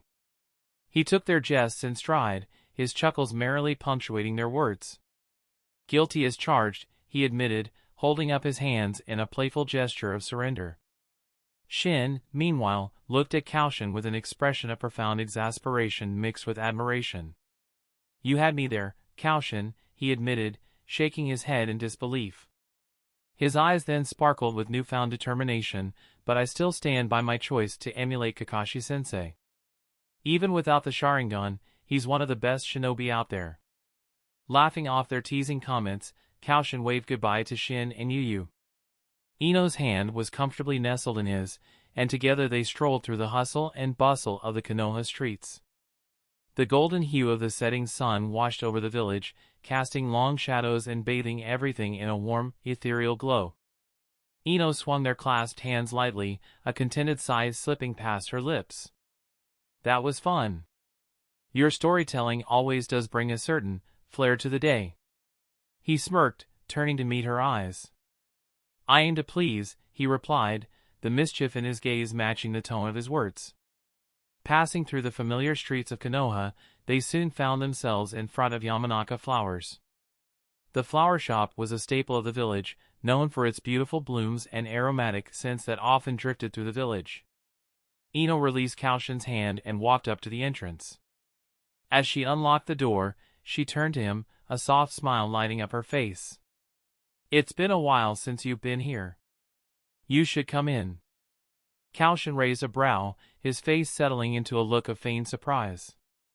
Naughty, Pumpkin-chan, he teased, trying to lure a virtuous man like me into your lair, are you? In response, Ino's cheeks blossomed a delicate pink, her eyes narrowing in mock annoyance. No, you big oaf, she retorted, leaning against the doorframe. Her tone softened, the words tumbling out almost as a murmur. I just thought we could sit and talk. Maybe I could make some tea for you. A warm smile curled at the edges of Koushin's lips, his eyes twinkling with delight at her tender offer.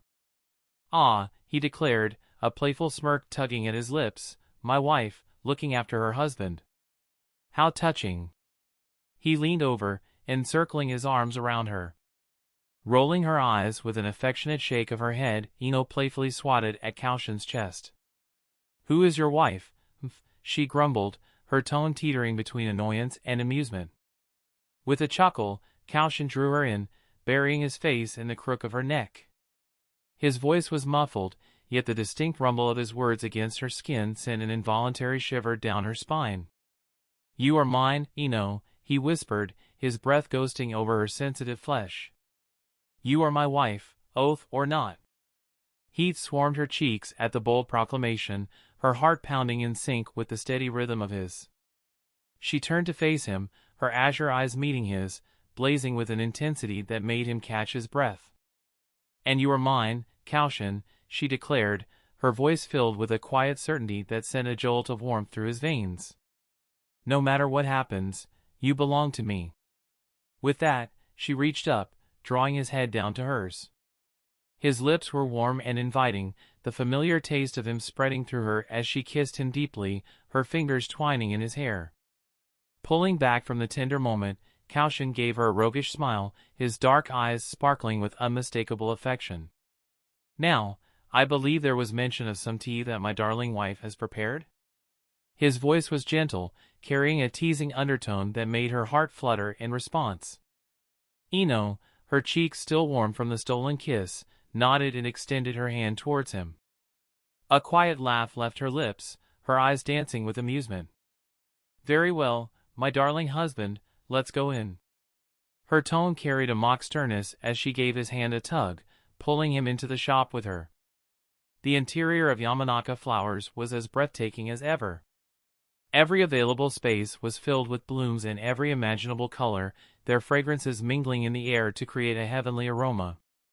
The setting sun streamed through the windows, casting an ethereal glow on the flora and the pair. You've outdone yourself, Ino. The shop looks amazing, Koushin said, allowing his gaze to wander across the sea of flowers, each more beautiful than the last. His voice was genuine, filled with appreciation for the woman who had breathed life into this magical space. Thank you, Koushin. "I do try," she replied, a playful glint in her eyes as she walked him towards the cozy living space at the back of the shop. A petite wooden table sat there, surrounded by plush cushions and draped with a vibrantly colored throw. As Ino busied herself with the tea preparations, Koushin's gaze lingered on her. Her movements were graceful, each action laced with a familiarity born of routine. The way her fingers danced over the tea leaves, the manner in which she held the teapot, it was a sight to behold. Chapter 156, The World Shall Not Know Pain. As Jiraiya, Conan, and Pain stood overlooking the seemingly peaceful border of Konoha, Conan's voice fluttered through the air, the crisp coolness of it barely disturbing the silence. "Is it really different?" she asked, her azure eyes scanning the familiar yet foreign boundary. Jiraiya nodded. "They've altered the barriers and wards. Probably because of my defection to Akatsuki. Or perhaps it's due to Itachi-sama as well. He was, after all, an Umbu captain once," he conjectured, his eyes narrowing at the contemplation of these changes. His words hung in the air like a sword of Damocles, a reminder of the treacherous path they were about to tread. Pain's piercing gaze intensified as he studied the barriers with his Rinnegan. An unknown element prickled at his senses, a jigsaw piece that refused to fit into the puzzle. He frowned slightly, the lines etching deeper into his already stern face. "We will just barge in. Jiraiya-sensei, are you ready?" His voice echoed with an unyielding determination, not a question but a confirmation of their impending action. At this, Jiraiya nodded in acknowledgement, his features hardening into a stoic mask. He closed his eyes and began to concentrate, pulling from the deepest reservoirs of his being. His chakra stirred, amassing into a potent force that hummed with raw power. Nature chakra started to flow within him, converging and merging with his own in a harmonious fusion. The transformation was almost immediate, a transformation he had not been able to achieve so effortlessly before his alignment with Akatsuki. His previous struggles seemed almost laughable in the face of his current prowess. In the past, the balance between his chakra and nature energy was a precarious one, the potential for petrification always looming ominously. But now, with the addition of Orochimaru's DNA obtained from Yugo, he found an uncanny affinity to nature chakra. His Senjutsu mode, which he once had to negotiate with the reluctant assistance of the stubborn mountain toads, was now available at his beck and call. Standing tall and mighty, Jiraiya opened his eyes, which now glowed with an ethereal luminescence. His body was sheathed in a soft, pulsating aura that made him seem even more formidable. It was a sight that spoke volumes of his mastery over Senjutsu, a feat he accomplished through rigorous practice and sheer talent. "Ready," he announced, his voice resonating with a firm certainty. Pain summoned the rest of his paths, and the bulky Deva path heaved the lithe Fuma clan shinobi high into the air with a powerful throw. The airborne shinobi hurtled towards the barrier surrounding Konoha, a silver streak shooting through the twilit sky. His momentum was unfaltering, his trajectory unwavering, and with an audible crackle, he penetrated the barrier. He hit the ground with grace and force, his body rolling across the tiled roof of one of Konoha's many buildings. As he slapped the ground to summon the rest of his paths, Pain felt a subtle shift in the air, a faint ripple of chakra that made his stomach knot with unease. But it was too late to counter. In a blink, he found himself standing with the rest of Akatsuki in an unfamiliar dark room, completely enclosed by what seemed to be powerful seals. A single light source was shining from above, casting a stark spotlight on the figure seated upon a throne-like chair. 6 clones of Pain, Conan, and Jiraiya found themselves under the piercing gaze of a single light source. It hung suspended in the air, illuminating a throne-like chair and the individual perched atop it. Koushin sat there, a smirk playing at the corners of his mouth, his blonde hair shimmering in the glow. The light refracted in his violet eyes, the glow catching the edges of his pupils, enhancing the palpable arrogance that clung to him. "Welcome, Akatsuki. I was waiting for you," he drawled, his voice echoing in the austere confines of the room. His words curled into a sneer, the mockery of it reverberating against the stone walls. "Koushin!" Jiraiya's voice echoed, a wave of anger crashing through him. This insolent brat was the epicenter of his ongoing struggles. His fists clenched at his sides, knuckles white as the anger coursed through his veins. The glow of his eyes intensified, the energy from his senjutsu mode pulsating in a steady rhythm that matched his heart rate. The traitor, the sick, and the beauty, Koushin started, his violet eyes twinkling with mischief as he looked at the three intruders. His gaze lingered on Conan before shifting back to Jiraiya. He wore an impish smile that was all too knowing. Walked right into a trap. Pain stood there unmoved, his Rinnegan taking in the scenario without a trace of surprise or fear. This was a neat trick. His voice was as monotone as ever, showing no sign of being affected by their predicament. Koushin chuckled, leaning back in his chair. "Thank you, Nagato-san. I aim to please." The usage of Pain's real name stirred a collective gasp from the Akatsuki members. Their eyes widened, and their mouths parted, their expressions reflecting an unexpected shock. "How do you know that?" Conan demanded, her azure eyes glowing with a fierce fire. Her voice came out in a harsh whisper, bristling with a quiet fury. Koushin merely shrugged, his grin never wavering. "I just do." Then it was Jiraiya's turn to voice his disdain. "This was Minato's technique, but you altered it to such a degree. How did you do it?" His eyes bore into Koushin, seeking answers to the puzzle at hand. Koushin merely threw his head back and laughed. "Do I look like a simple-minded anime protagonist who would reveal all his secrets?" His eyes danced with amusement as he teased them, playing the part of the wily trickster with finesse. Jiraiya, the master of seals, saw through the facade, his mind already deciphering the altered technique. Like Minato, you marked him. He pointed towards the Deva path, his brows furrowed in concentration. Then, instead of teleporting him, when he used his summoning jutsu, he was transferred here.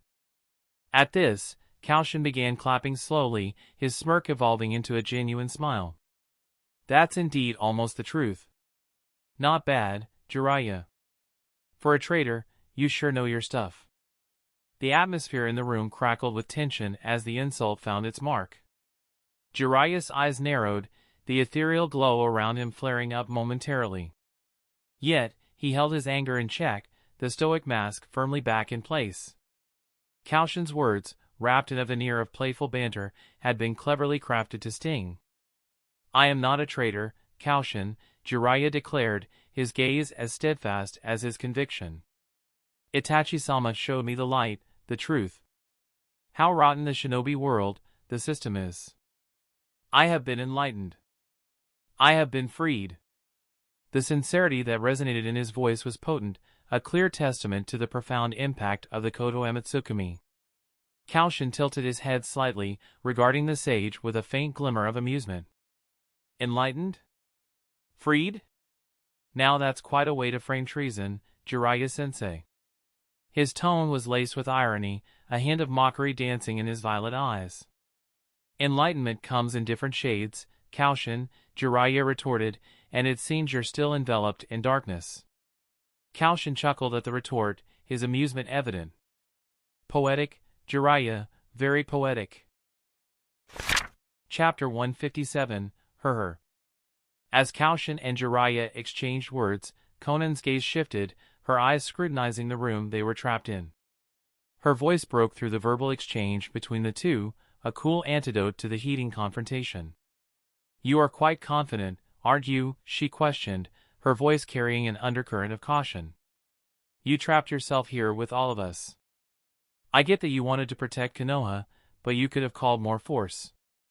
At her words, Koushin's eyes twinkled with unspoken delight, his grin growing wider. "Ah, Conan-san, I believe there's been a little misunderstanding here." He paused, letting the silence linger before delivering his punchline. "I am not trapped here with you." He paused again, letting the implications of his statement hang heavy in the room before adding, "You are trapped here with me." His words echoed through the room, casting a newfound tension upon the Akatsuki trio. The sudden shift in perspective was a wake-up call, the stakes of their predicament sinking in further. Koushin was no prey caught in a corner, he was a predator, holding his opponents in his jaws. Jiraiya's eyes flashed dangerously, a glint of unease cutting through his composed exterior. Even Konan, known for her stoicism, could not hide the flicker of surprise that passed over her face. Pain, as inscrutable as ever, seemed unfazed, his Rinnegan merely blinking once, absorbing the twist in their situation. Koushin leaned back comfortably, watching their reactions with an air of detached amusement.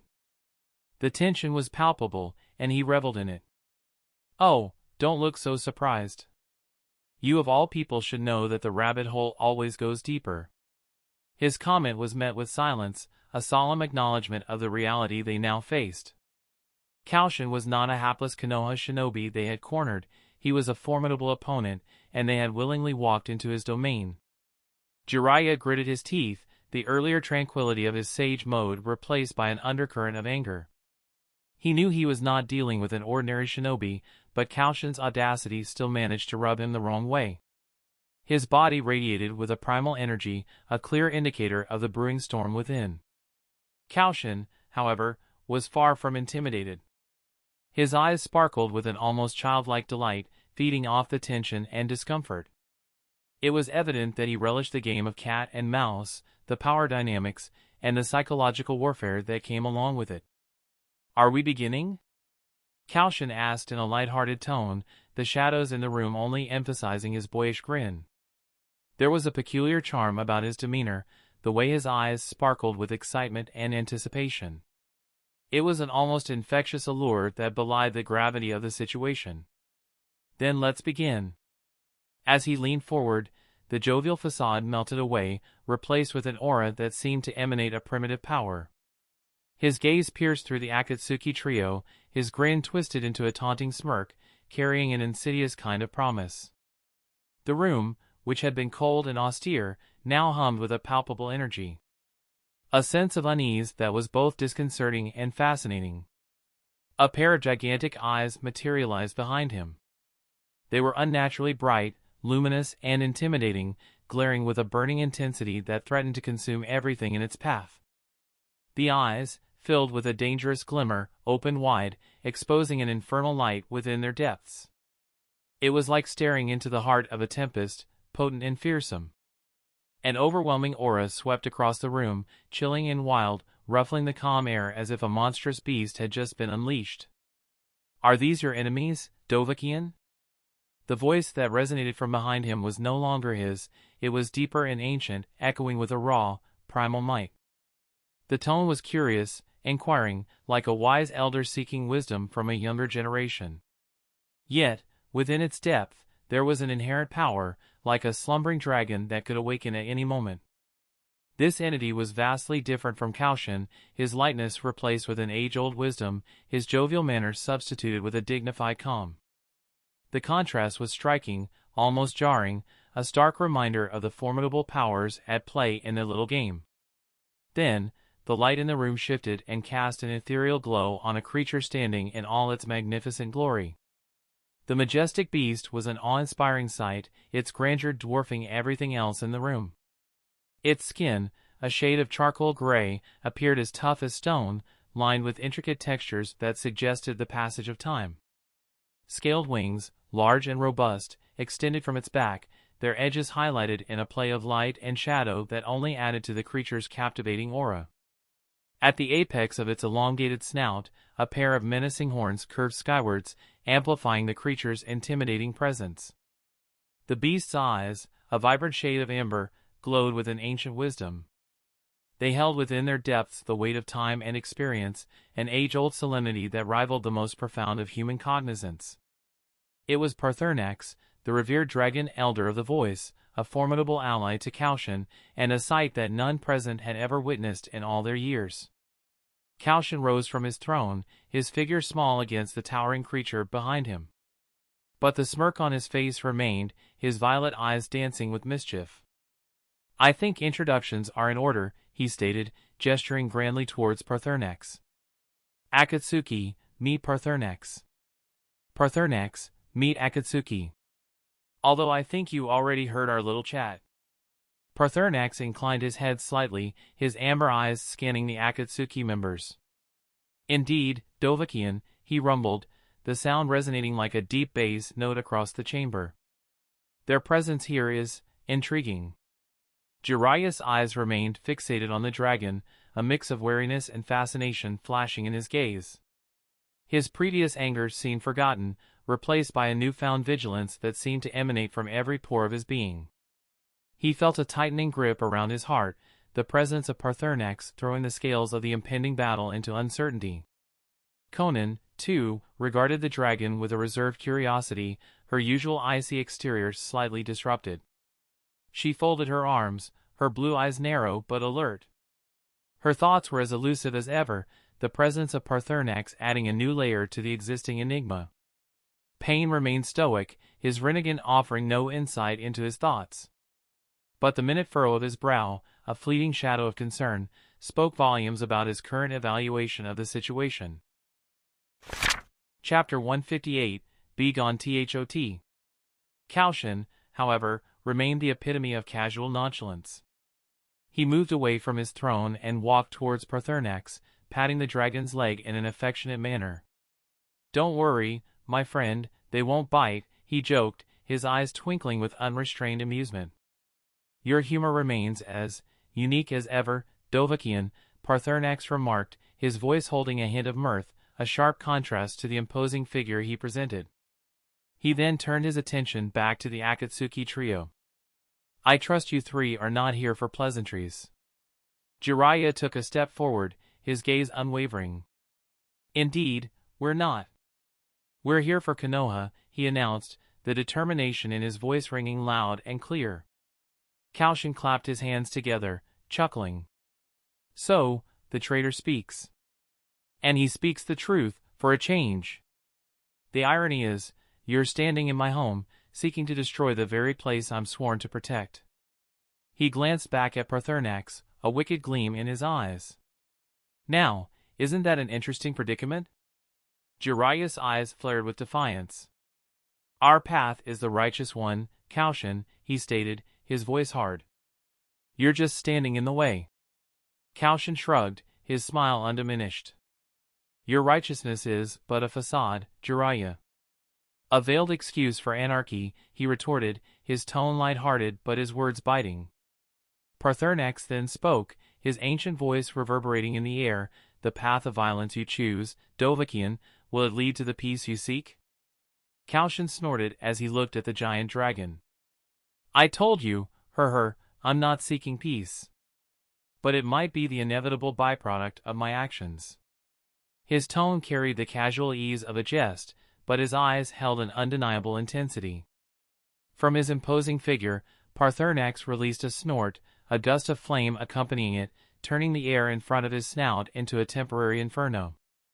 The stone floor beneath them seemed to quake under the dragon's displeasure. "And I told you not to call me that. It is unbecoming." His voice rumbled, echoing through the vast chamber. Koushin simply grinned at the dragon's apparent irritation, his violet eyes sparkling with mischief. "Come on now, we're comrades in arms. A little nickname never hurt anyone." His words, while light, seemed to hold a layer of unspoken camaraderie. Choosing to ignore Koushin's playful taunt, Parthenax turned his attention back to the Akatsuki trio standing defiantly before him. His amber eyes seemed to hold a certain understanding, a familiarity with the struggle they presented. The air around them shifted as if responding to the unseen current of energy between the opponents. "If you are ready, I shall begin," he announced, his voice resonating through the air. Then, with an undeniable authority, he invoked, "Faz Rumar." Pretapath Pain lunged forward, his renegade glowing as he sought to absorb the incoming wave of energy from Parthenax's shout. They dealt with chakra constructs before, but shouts were an entirely different beast, as the Akatsuki would soon realize. They were a physical embodiment of a dragon's will, raw and untempered, something that even the renegade's extraordinary powers could not absorb. As the wave of energy from Dismay's shout hit them, the 6 paths of pain, effectively reanimated corpses controlled by Nagato from afar, remained relatively unaffected. However, the human members of Akatsuki were not so lucky. Konan and Jiraiya both faltered under the shout, terror seizing their hearts in a cold, paralyzing grip. Konan, who had always been the pillar of calm, struggled to maintain her composure as the ground beneath her feet seemed to wobble. The power exuded by Parthenax was something she had never experienced before, not even in the presence of their leader, Pain. Jiraiya, the gallant sage, could barely keep his eyes open as the dragon's shout sent a tremor of fear coursing through him. His sage mode was of no help as his chakra seemed irrelevant in the face of this ancient force. Pain, on the other hand, stood unaffected. His Rinnegan eyes flickered with confusion as he looked over his trembling companions. The fact that these ancient powers were beyond his understanding was a clear indication of the complexity of the challenge they had invited. Koushin watched the spectacle with an amused smirk on his face. He seemed unfazed by the powerful dragon's shout, even going as far as to chuckle lightly as he noted Jiraiya and Conan's reactions. "I'll leave them in your capable claws, he drawled, addressing Parthenax with an uncharacteristically affectionate nickname. "I've got another rogue to reel in." Parthenax only snorted in response, a plume of smoke escaping his nostrils. His amber eyes never left the Akatsuki, even as Koushin sauntered out of the chamber. Without Koushin's playful energy to balance the severity of the situation, the chamber took on a more ominous atmosphere. Parthenax turned his gaze back to the Akatsuki members, his eyes holding a stern warning. "Well then, forgive me if I become a bit forceful," he rumbled, his voice echoing through the chamber. Without any further ado, he invoked, Gon Lah Haas. The dragon's shout was designed to drain vitality. A wave of energy flowed from the dragon, targeted specifically at Jiraiya, who was in sage mode. The Sanin's chakra, which had been so potent a moment ago, began to dwindle at an alarming rate. His strength was sapping away, his movements slowing. Even Conan was not spared. The Paper Angel, as she was often called, felt her chakra receding like a low tide, leaving her bereft of the power she was so used to. She could barely form her paper weapons, and the cloak that usually fluttered around her hung limply. This time, even Pain was not spared. The puppet bodies, intricately controlled by Nagato through his Rinnegan, were at their core reanimated corpses fueled by chakra. When Parthenax released his drained vitality shout, the green wave of energy surged through the room, latching onto the invisible strings of chakra and drawing them dry. Pain's puppets stood motionless. The nimble animal path, the towering Azura path, the spectral Naraka path, the mysterious human path, and the ghastly Preta path fell to the floor in an eerily synchronized thud, their chakra-sustained existence snuffed out. Only Deva path remained, a lone sentinel in the face of the dragon's overwhelming strength.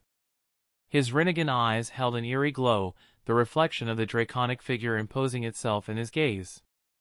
This wasn't the fear invoked by the dismay shout, it was the raw, visceral dread that came from facing an opponent of such monumental power. An adversary that their leader, Pain, had underestimated. Parthenax stood immovable, his amber eyes capturing the feeble light of the chamber. His massive form cast an intimidating shadow that filled the room, emphasizing the sudden loss of their comrades. The echo of his last shout still resonated in the stony silence, its potency far exceeding any jutsu they had ever witnessed. Koushin appeared in Hokage's room, his eyes instantly finding the familiar figures of Tsunade, Karin, Sakura, and Ino. His violet eyes twinkled, and the smirk on his lips amplified as he took in their varied expressions. "Did you find him?" Koushin asked nonchalantly, his gaze landing on Ino, who had sprung to her feet at his arrival. A delighted grin played on her lips as she offered him her chair.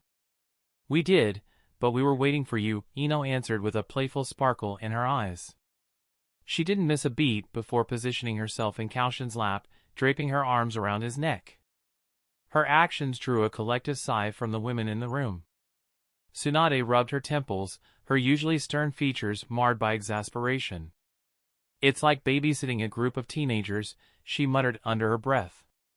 Karin shifted uncomfortably, her gaze lingering on the playful interaction between Koushin and Ino. She was used to seeing Naruto in Koushin's place, and the change stirred a peculiar longing in her. She kept it well concealed, her red eyes masked by a stoic facade that bore no trace of her inner tumult. Meanwhile, Sakura watched the pair with a hint of envy. Her emerald eyes betrayed a depth of longing, a yearning for a connection that had thus far eluded her. The playful banter and shared intimacy between Koushin and Ino were a stark contrast to her own solitary existence. "Ino," Tsunade began, her sharp gaze assessing the room, "what's the status on our rogue ninja?" "We've located him," Ino answered without pulling away from Koushin. "But we were waiting for you, Koushin." Tsunade's eyes narrowed slightly at Koushin, her gaze as penetrating as it was speculative. "What about Naruto?" she asked. Koushin shook his head, his smirk unflinching. "Oh, his training is turning out to be quite the endurance test. It might still take a few days." "Then let's not waste any more time here," Tsunade ordered, the firm tone of her voice making it evident that the matter was non-negotiable. And so they set off, Koushin leading the way with Ino, Tsunade, Sakura, and Karen following close behind. They navigated through the familiar labyrinth of Konoha, eventually finding themselves at the outskirts of the village, where the forest began. Koushin halted at the edge of the woods, his violet eyes scanning the dense canopy. With an almost unnoticeable nod, he led the group deeper into the woodland. The sounds of chirping birds and rustling leaves filled the silence as they navigated through the thick underbrush. In the heart of the forest, amidst towering trees and thick foliage, a single tree stood out. Its bark bore an odd marking, an intricate symbol that was hard to miss. Koushin approached the tree, placing his hand on the marked bark. The tree's exterior seemed to ripple under his touch, and a hidden entrance became visible. Inside the tree, they found Nagato, his body slumped and his face a mask of shock. His gaze was distant, unfocused, as if he was seeing something far beyond their realm. The news of Pain's defeat had shattered him, leaving him in a state of incredulous disbelief. Koushin stepped into Nagato's line of sight, a broad smile on his face that contrasted sharply with the grim scene. "Hello, Nagato-san," he greeted, his voice echoing through the hollow tree. "I must say, it's a pleasure to finally meet you in person." Caught off guard, Nagato's eyes flickered with surprise. Before he could recover and make a move, Karen stepped forward. She extended her hands, the chakra within her surging to life as the adamantine sealing chains materialized. The crimson chains, vibrant against the muted browns of the forest, shot forward, wrapping around Nagato with an unyielding grip. His startled yelp echoed through the woodland as the chains constricted around him, effectively binding him. Karen's eyes, usually so soft and kind, were hardened as she focused on maintaining the chains. The physical strain of controlling such a high-level jutsu was evident in her furrowed brows and clenched teeth, but she persevered, determined to hold Nagato captive. Koushin watched as the scene unfolded, his smile never wavering. The surprise and then the panic in Nagato's eyes were almost comical, a stark contrast to the fearless leader of Akatsuki they had been told about. It was a scene he would enjoy recounting to Naruto once he finished his training. Meanwhile, Tsunade, Sakura, and Ino were on high alert, their eyes darting between Koushin and Nagato. They knew better than to let their guard down, especially with the stakes being this high. The forest, once filled with the serene sounds of nature, was now abuzz with the raw tension of the situation. The scales of power had tipped, leaving the Akatsuki in a precarious position and the village of Konoha with an unlikely advantage. All thanks to a charismatic, witty man who knew how to seize an opportunity when he saw one. Chapter 159, Freed. Freed? Nagato echoed, his eyes wide with shock and disbelief as he gazed at his own hands. They seemed different, as if a veil of deception had been lifted, bringing forth an unexpected truth that had been obscured for so long. His expression was a mix of confusion and wonder, like a child seeing magic for the first time. How is this possible? Koushin, maintaining his composure, approached the subdued Nagato, a soft chuckle escaping his lips. Itachi, your comrade, was quite the crafty fellow. His eternal Mangekyo Sharingan jutsu was more than just a pretty spectacle. Nagato blinked, his gaze fixing on Koushin. You're saying Itachi manipulated my perceptions? There was an edge of skepticism in his voice, struggling to align this new reality with his former understanding. Exactly, Nagato-san, Koushin replied, giving Nagato a light pat on the shoulder, his eyes gleaming with a blend of humor and empathy. He held a rather unique genjutsu in his arsenal, one that could twist the perception of its targets. Quite the headache, I'd imagine. Koushin gestured towards Karen, his voice dropping a notch. Her chains are the ultimate Uzumaki technique, adamantine sealing chains. They possess the capacity to suppress, even seal, the mighty-tailed beasts. In your case, they broke through Itachi's genjutsu. Nagato's brows furrowed as he studied the chains, his thoughts whirling like a stormy sea. He was silent, perhaps mulling over this revelation, and Koushin let him have his moment, his demeanor remaining affable yet respectful. They can even undo the effects of Itachi's genjutsu, provided the person's will is strong enough, Koushin continued, shooting Nagato a cheeky smile. I suppose having the Rinnegan might have helped with the process. The influence of Itachi's genjutsu has been weakened, if not completely expunged. The forest was still, its inhabitants hanging on to Koushin's every word, their senses alert, their eyes flickering between Nagato and Koushin. The tension was thick, a tangible energy that hovered in the air as Koushin revealed the hidden truths. Koushin chuckled, his voice filling the silent forest. Of course, don't forget, you managed to break free because of our help. So, perhaps a thank you might be in order? There was silence for a moment before Nagato's lips twitched into what could be interpreted as a reluctant smile. I suppose I should be grateful, then. Koushin beamed at the response, his smile infectious. Well, there you go, Nagato-san. I knew you had it in you. Despite the levity of Koushin's words, a potent undercurrent of seriousness ran through the forest. The gravity of the situation was not lost on anyone present, not on Tsunade, Sakura, and Ino, who maintained their vigilant stance, and certainly not on Koushin, who, despite his jesting demeanor, was more than aware of the stakes at hand. Nagato, an eyebrow raised in a silent question. Why assist me, though, he questioned, the disbelief lingering in his voice. By all accounts, aren't I your adversary? Koushin simply chuckled, a mischievous twinkle gleaming in his eyes. Well, I had a hunch, he began, pausing to watch Nagato's reaction. You see, I believe you know the truth about Tobi. After all, you were present when he explained his plan to Itachi. Am I correct? For a moment, the forest was silent, all eyes fixed on Nagato. His face was stoic, though his eyes reflected a storm of thoughts. As the seconds ticked by, his expression gradually hardened, the hint of a grimace tugging at his lips.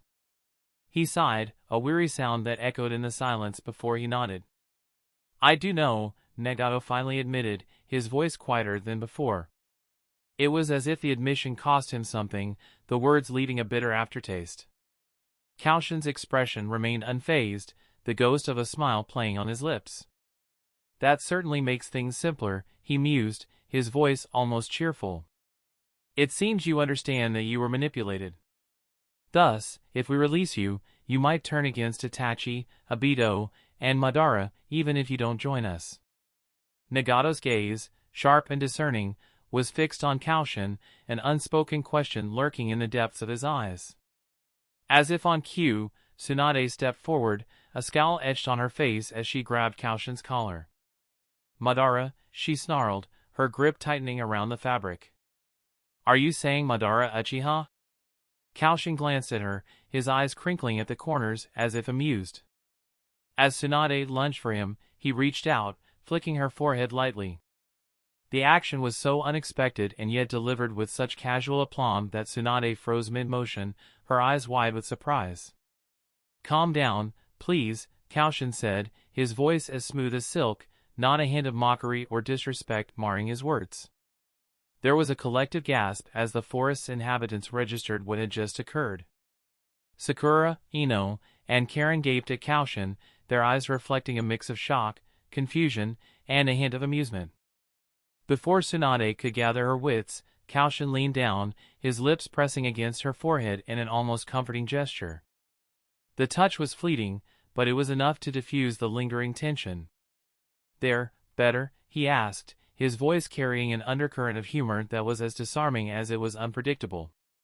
Tsunade seemed to be at a loss for words, her face flushing an unexpected shade of red that contrasted starkly with her golden hair. She stumbled back a step, her expression a whirlwind of emotions, amusement, embarrassment, and annoyance, giving her a strangely endearing vulnerability.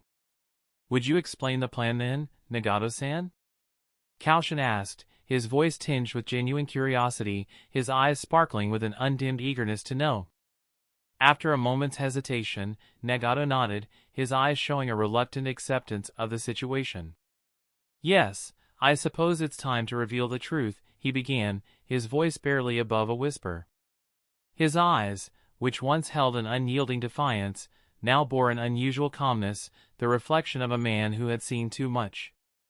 "Madara Uchiha saved Obito from beneath the rocks that should have been his grave," Nagato said, his voice steady, almost emotionless. "Before his demise, he entrusted his Rinnegan, my Rinnegan, to Obito." A collective gasp echoed through the clearing, the implications of his words sinking in. But Nagato continued, undeterred by their reactions. "Obito was tasked to find a suitable candidate for the eyes, and he chose me, believing my Uzumaki lineage would aid in controlling their power." His voice was uncharacteristically soft, the edges blunted by a strange, resigned melancholy. Chapter 160, Another Pair of Eyes I Shall Never Use. Tsunade's sharp gaze softened at the mention of his lineage, her eyes reflecting an understanding of the burdens that came with such heritage. "Obito," Nagato continued, "orchestrated a terrible tragedy. He led the Konoha shinobi to my parents, knowing they would be killed and stoking the fires of hatred within me towards Konoha." His voice faltered for a moment, the painful memory etched deep in his psyche, yet he pushed on. "My childhood friend, Yahiko, and I were manipulated into forming Akatsuki under the guise of promoting world peace." Nagato's voice echoed in the silent forest, the words carrying the weight of regrets and broken dreams. But the reality was quite different.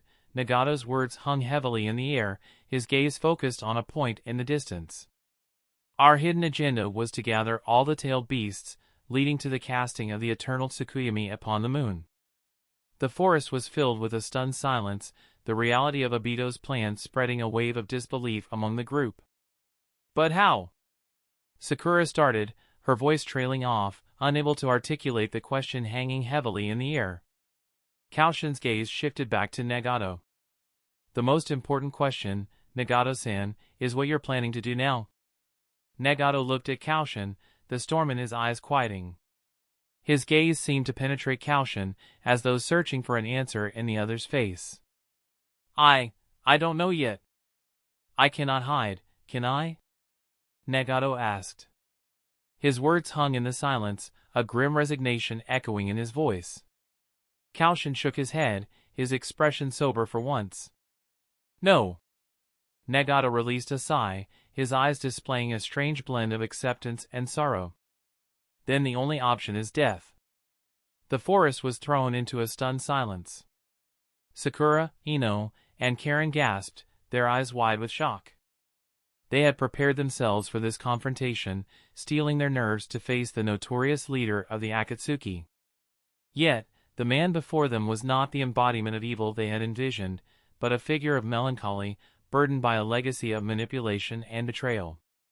And now, faced with the harsh reality of his existence, he was ready to sacrifice himself. "Nah, you don't have to die," Koushin said, his tone light as if discussing the weather rather than life and death. Nagato looked at him, his gaze hardening. "What do you have in mind?" Koushin smirked, a twinkle of mischief flashing in his eyes. "Only those eyes need to go." Nagato's eyes widened, the implication of Koushin's words sinking in.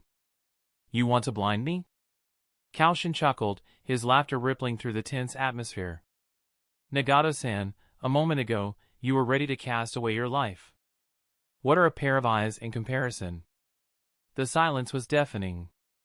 Nagato stared at Koushin, his expression unreadable.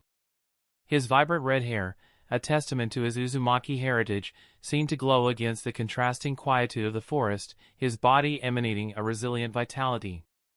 "Living blind for the rest of my life, that sounds scarier than being dead," Nagato whispered, his voice echoing softly in the hushed forest, laden with a resignation too heavy for his age. Agree on that one, Koushin nodded, his usually jovial demeanor suddenly shrouded with a rare serious shade. But, you have a snake Sannin that can solve it pretty easily, right? Nagato turned his head slightly, his eyes, filled with a complex mix of emotions, landing on Koushin. Orochimaru can do that? Also, would he help? Isn't he under Itachi's control?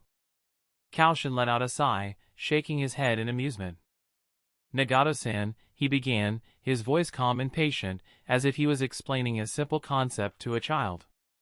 For someone who lived with borrowed eyes for so long, and who has seen many people put and remove Sharingan like light bulbs, don't you think it would be easier for normal eyes?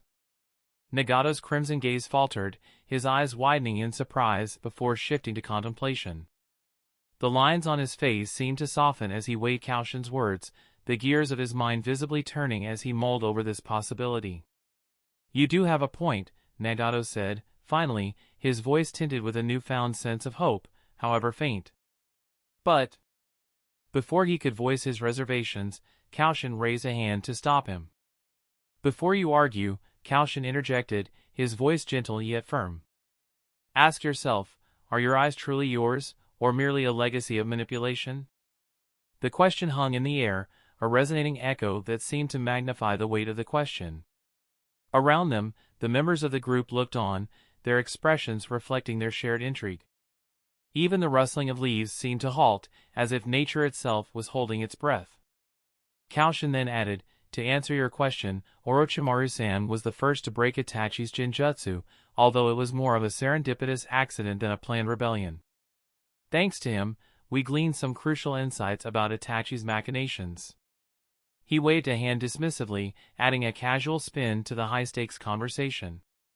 Orochimaru will assist, if only to satisfy his curiosity regarding your transformation once the Rinnegan is removed. Nagato considered this, his eyebrows nodded in thought. The prospect of Orochimaru's assistance, especially after being under Itachi's control, was undoubtedly surprising. However, it wasn't the first shocking revelation of the day. Will this stop the war?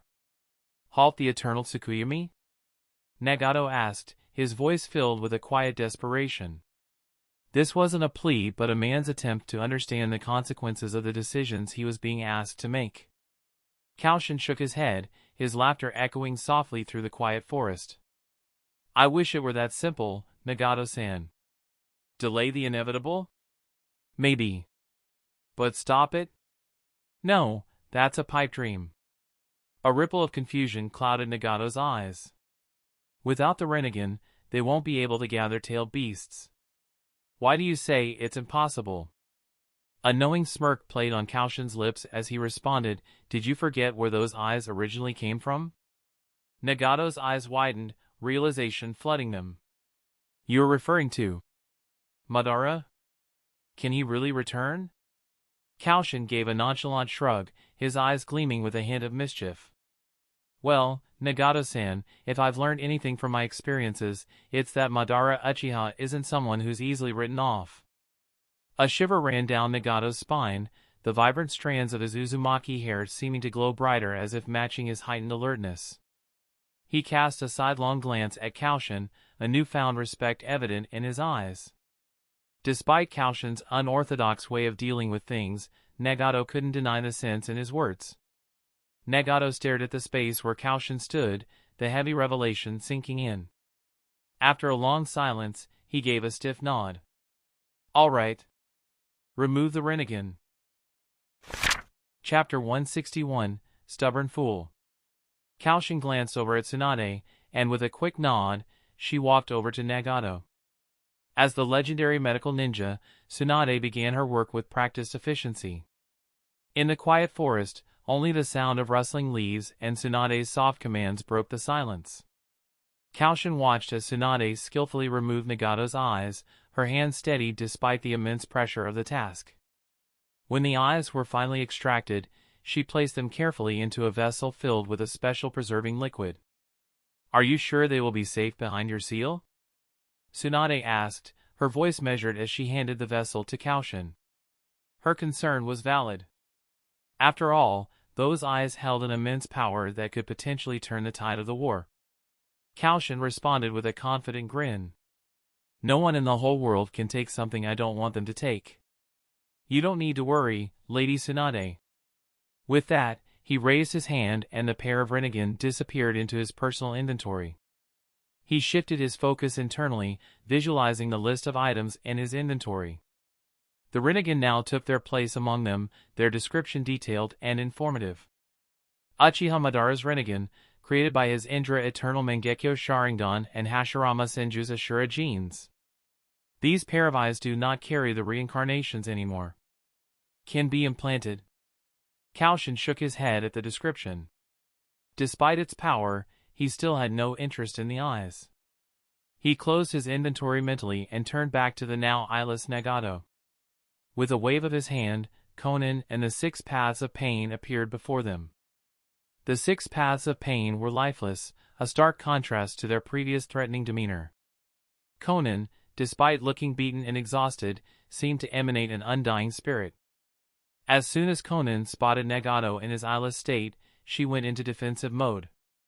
Ignoring her exhaustion, she lunged at Koushin, her face a mask of fury. But Nagato stopped her, his voice a calming presence despite his physical disadvantage. Konan, stop. He instructed. These people are here to help. Nagato, despite the fresh void where his Rinnegan once resided, began to recount his tale. His voice carried a hollow tone, one of regret and quiet resignation. Konan listened attentively as Nagato painted a vivid picture of Itachi's manipulative schemes, how the Uchiha had woven intricate webs around him, pulling his strings as if he were a mere marionette. Koushin's gaze then darted to Konan, her azure eyes brimming with unshed tears. To his surprise, Konan hadn't been under any control, no genjutsu, no coercion, nothing. She had stood by Nagato, followed his every word, even though the decisions were not his own. The depth of her loyalty was overwhelming. Yet there was a flicker in her eyes that wasn't just loyalty. It was fury, a controlled flame ready to engulf her enemies. Itachi, and Obito, she hissed through gritted teeth. Her voice was a quiet storm, laced with an icy wrath. One was responsible for Yahiko's death, the other puppeteered Nagato, turning him into a living weapon of destruction. Koushin leaned back, crossing his arms over his chest. Konan-san, he started, his voice an even baritone. I won't stand in your way if you're seeking revenge, but they're not easy targets. His eyes held a sincere seriousness. Rather than chase a fight you might not win, live your life with Nagato-san. Leave them to us. Konan shot a glance at Nagato, her brows furrowed in thought. She then nodded hesitantly. Where can we go? We're not free, never truly free. A smile graced Koushin's lips. I know a place. A safe haven, if you will. But once you step foot there, there's no coming back. I can arrange for your journey if you decide to go. Sensing their unease, he quickly added, take your time to decide. First, bring Nagato-san to Orochimaru-san. He should be able to help with Nagato-san's eyes. The discussion drew to a close. Konan and Nagato shared a quiet conversation, their voices barely reaching Koushin's ears. With a final nod, the duo turned to leave. But just as she was about to disappear from their sight, she turned back, her face solemn. Jiraiya is dead, she said, her voice was somber, carrying a sadness that was contagious. The clearing was still, the words hanging in the air like a specter. He was too stubborn to wait, he attacked your dragon with everything he had, and, in the end, he died of chakra exhaustion. Shock painted itself across Koushin and Tsunade's faces, their disbelief echoed as they both cried out, What? With a heavy sigh, Koushin dropped onto the forest floor, cross-legged, his palms braced against his knees. He titled his head back and muttered, That obstinate idiot, under his breath. The news of Jiraiya's death was a surprise, but not one that stirred feelings of sorrow within him. When he had trapped Jiraiya, the 6 paths of pain, and Konan with Paarthurnax, his dragon companion, the aim was simple, to buy time, to keep them occupied while he held a potentially world-altering conversation with Nagato. Well, that's out of the way, Koushin began, standing up from his cross-legged position on the forest floor. He dusted off his trousers, his tone surprisingly light for the gravity of their current predicament. Let's get to business. With Nagato out of the way, Obito and Itachi will take more drastic measures. We need to be prepared. Tsunade nodded in agreement, her gaze taking in the faces around her. Her eyes settled on Karen and Ino, then drifted to Sakura. The three women, each formidable in their own right, bore the weight of the ongoing conflict in their eyes. Yet, there was a steady determination there as well. We need to protect Karen, she stated, her voice clear and resolute. From the sidelines, Karen objected. I can fight, teacher, she protested, her eyebrows furrowing in a frown. Koushin, however, shook his head, his fingers tracing invisible patterns on Ino's arm, who snuggled into his embrace after pinching his arm. Karen, your ability to free people from Itachi's control is unique. He paused, locking eyes with her. Once they realize you can do that, they will seek out you to destroy you. At his words, the color seemed to drain from Karen's face. Her eyes widened, and for a moment, she looked far too young and vulnerable to be involved in this war. But then, she nodded, her jaw set in determination, an unspoken promise to follow their guidance. Koushin continued, I'll ask Naruto to take you to the Tengu realm. They have an affinity with the Uzumaki clan. They may allow you to stay there.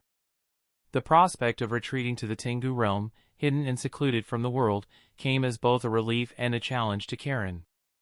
The thought of an escape from the impending battle was indeed tempting, but the realization of her importance in this conflict, and the potential danger she faced, was a cold slap of reality. Yet, as Koushin mentioned Naruto's name, Karen's eyes instantly lit up, her earlier fear momentarily forgotten. In her heart, Karen had always harbored a fondness for Naruto. Since the day they met years ago, she had been drawn to his warm chakra and gentle spirit, much like a moth to a flame. Yet, she remained silent, keeping her feelings locked away, as Naruto was happily with Hinata. The mere idea of spending time with Naruto, however, was undeniably appealing to Karen. As Koushin continued with his plan, she found herself imagining days spent in the Tengu realm, learning about their culture, sharing stories, and most importantly, being in Naruto's company. The thought was enough to bring a small smile to her face, even in the middle of their grim conversation. After Koushin's announcement, the group gradually began to disperse, returning to Konoha that was now starting to wake up to the light of a new day. It was a scene that could have been starkly different if Nagato had arrived unimpeded. A morning that could have been filled with the smell of blood and the cries of the wounded and dying was instead filled with the sounds of merchants setting up their stalls, children laughing and playing, and the all-too-familiar noise of everyday life. As they walked, Koushin wore a thoughtful expression. It was clear that their work was far from done. Itachi, Obito, and the elusive Zetsu still remained. Even with the Rinnegan removed from Nagato, they were formidable adversaries. This war was far from over. Koushin, Tsunade called out, her tone somber as she walked beside him. How likely do you think it is that Obito and Itachi will strike immediately, knowing we have the Rinnegan? Koushin tilted his head slightly, considering her question. It's hard to say, he responded, but I'm sure they aren't thrilled about losing such a powerful asset. We need to be ready for anything. Tsunade nodded, looking ahead. We'll protect Konoha at all costs. We can't afford to lose. Just then, Karen approached Koushin, a light blush dusting her cheeks. Thank you for keeping me safe, she stammered. I'm glad Naruto will be there. I feel safer with him. Koushin gave her a warm smile, patting her shoulder. Naruto has that effect on people. Don't worry, Karen. You're important to us, and we'll do everything in our power to keep you safe. Koushin turned to face his companions, his face mirroring their resolve.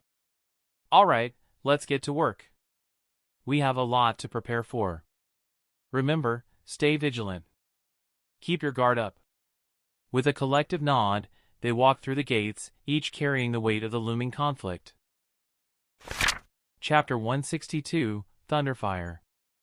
As the towering gates of Konoha came into view, the group of five, Koushin, Tsunade, Sakura, Ino, and Karen, found their pace slowing, their steps hesitant.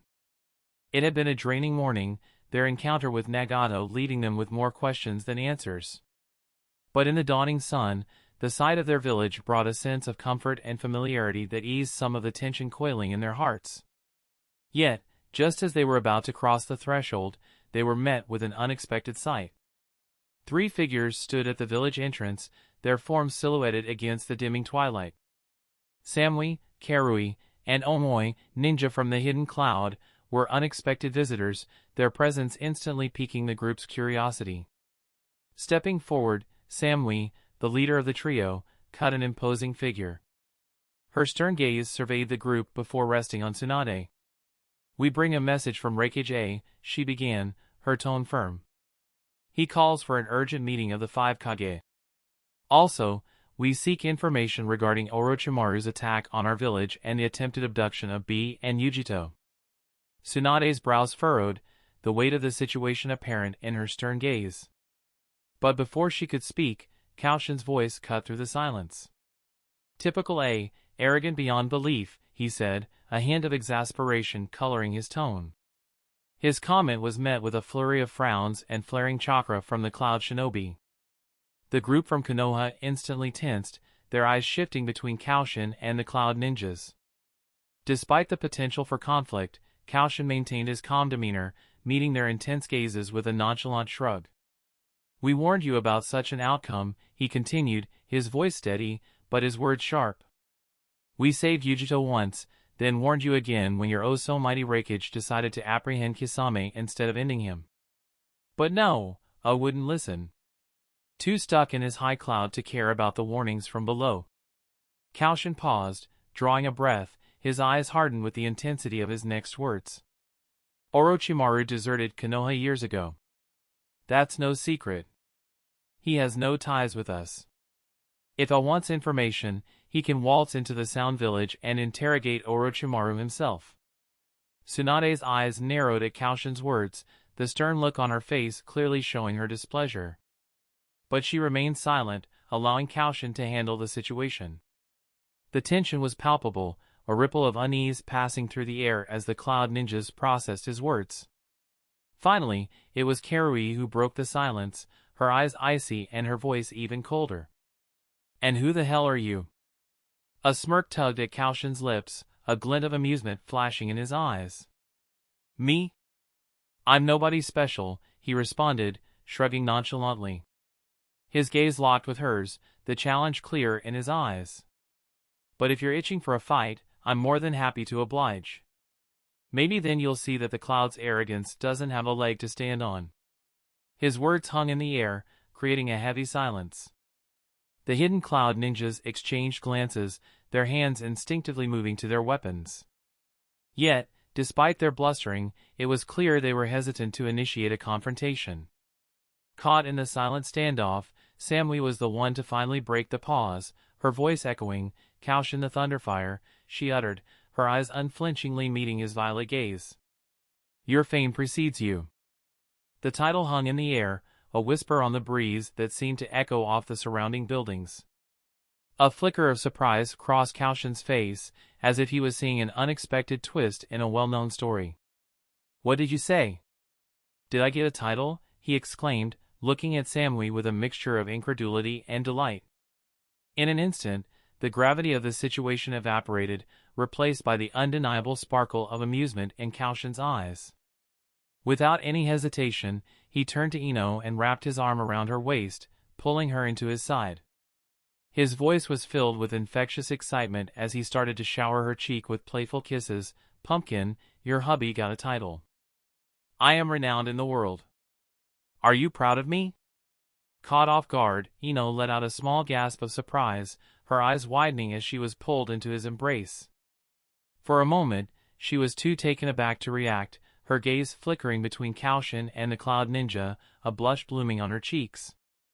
In the face of Koushin's sudden display of affection, the Cloud Trio seemed at a loss, their stern expressions giving way to bewildered ones. The atmosphere, once heavy with tension, now resonated with Koushin's buoyant joy, leaving them uncertain about their next move. On the sidelines, Tsunade and the others exchanged glances, their eyes reflecting a mixture of exasperation and amusement. Though they were used to Koushin's whimsical demeanor, his knack for turning tense situations into entertaining ones never ceased to astonish them. Instead of reprimanding him or correcting the situation, they merely rolled their eyes, allowing Koushin his moment of levity. Ino's heart fluttered as she was pulled closer, her eyes wide in astonishment at the playful energy radiating from Koushin. The unexpected proclamation of his title had clearly filled him with an uncontainable joy. Watching him laugh with delight and celebrate his newfound recognition was both disarming and endearing. Torn between embarrassment and affection, Ino hesitated for a moment before finally giving in to Koushin's infectious joy. Standing on her tiptoes, she reached up to ruffle his hair affectionately. "All right, Thunderfire," she said, her voice laced with amusement, "I am proud of you. You and your title." Koushin's grin widened at her words, the warmth in his eyes brightening at her playful tone. He nudged her cheek with his nose, a contented hum echoing from his chest. "See, I knew you would be," he replied, the joy in his voice resonating in the quiet air around them. Ino's heart ignited with an emotion she could barely contain. There was an enchanting twinkle in Koushin's eyes as he shared his newfound joy with her, striking a deep chord within her soul. Despite the stern cloud ninja standing before them, the weight of the situation seemed to dissolve, replaced by a bubble of laughter that threatened to burst from her lips. In that moment, Koushin's instinctive reaction to his title was to seek her out, drawing her into the heart of his jubilation. It was such a Koushin thing to do, overflowing with warmth and spontaneity. Chapter 163 Thunderfire's Honor. Their connection was special, he held a unique place in her heart. His immediate impulse to share his happiness with her spoke volumes about how much he cared for and loved her. It touched her deeply, affirming the bond they shared.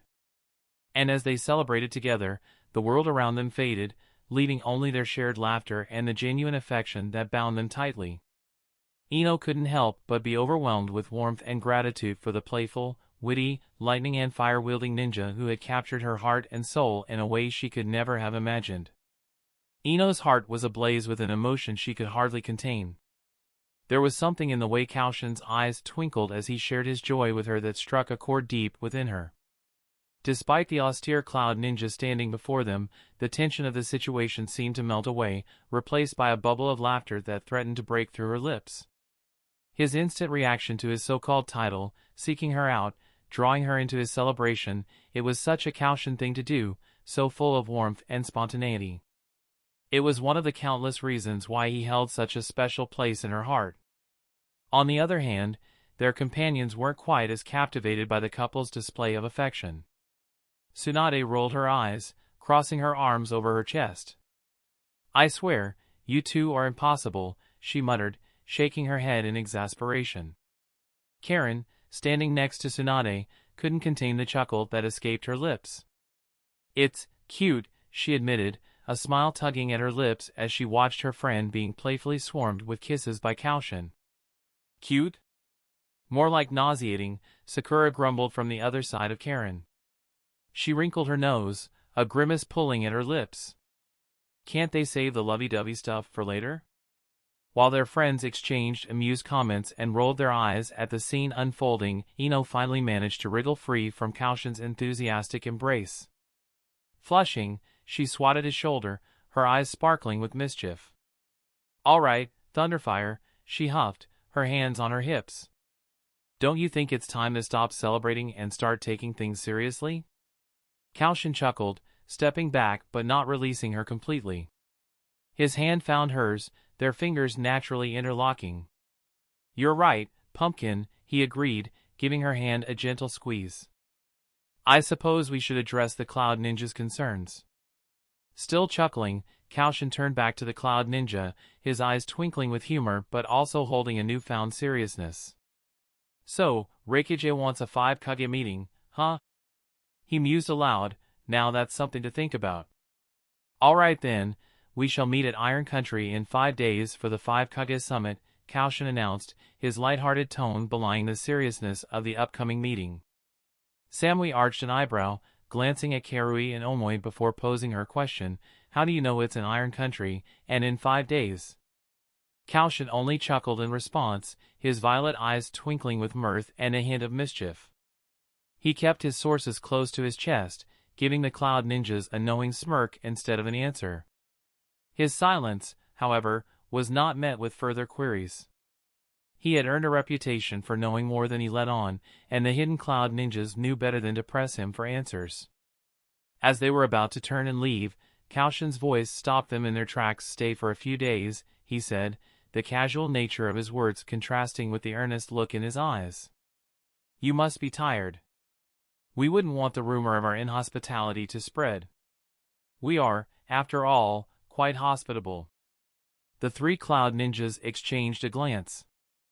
A shared understanding passed between them, and Samui gave a curt nod. Koushin's offer had been unexpected, but they were not foolish enough to turn down a chance to rest and gather their strength before their journey. Sakura, having been quiet through most of the exchange, stepped forward. Her emerald eyes were filled with understanding as she gave a slight bow to their unexpected guests. Please follow me, she said, her voice gentle. I'll show you to your accommodations. As Sakura led the cloud ninjas away, Tsunade finally turned to Koushin. A wry smile played on her lips as she crossed her arms over her chest. Are you the Hokage or am I? She asked, her tone tinged with amusement and a touch of annoyance. Koushin rubbed the back of his neck, his grin sheepish as he met her gaze. Sorry, he said, shrugging. I was annoyed with their attitude. Tsunade sighed, shaking her head slightly. She couldn't stay annoyed with him for long, especially not when his intentions had been so transparent.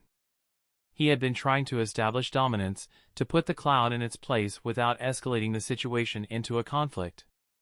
It was a skill he had honed over the years, blending his natural wit and charm with a subtle assertiveness that most often got him what he wanted. That was one of the things Tsunade appreciated about Koushin. Behind his jesting exterior, he possessed a keen mind and a strength of character that made him reliable in delicate situations. This was why she trusted him, why she allowed him to handle situations in his own way. Even if his approach was unconventional, it was effective. I understand, Tsunade said, her voice softening. She knew Koushin well enough to see his intentions were not malicious. He was just being himself, unconventional and somewhat unpredictable, but always with Konoha's best interests at heart. Koushin gave her a grateful nod, the tension in his shoulders dissipating. He could always count on Tsunade to understand his methods, even when they seemed questionable. It was a testament to the trust they had built over the years. All right, Thunderfire, Tsunade continued, using the new title to bring back the lightness that usually characterized their interactions. Just remember not to overstep your bounds. I don't need the other Kage thinking I can't control my village. I wouldn't dream of it, Lady Tsunade, Koushin retorted, grinning cheekily at her use of his new title. His response elicited a laugh from Tsunade, a soft chuckle that was as much a reprimand as it was an acceptance of his unique approach to diplomacy. Yes, well, she said, a hint of amusement still present in her voice. Just remember to behave at the Five Kage summit. We don't want a repeat of the last time. I promise, no sake contests this time, Koushin reassured, lifting his hand in a mock salute. Thunderfire's honor. Let's hope so, Tsunade replied, her voice heavy with feigned doubt, but her eyes sparkling with suppressed laughter. Now go, get some rest.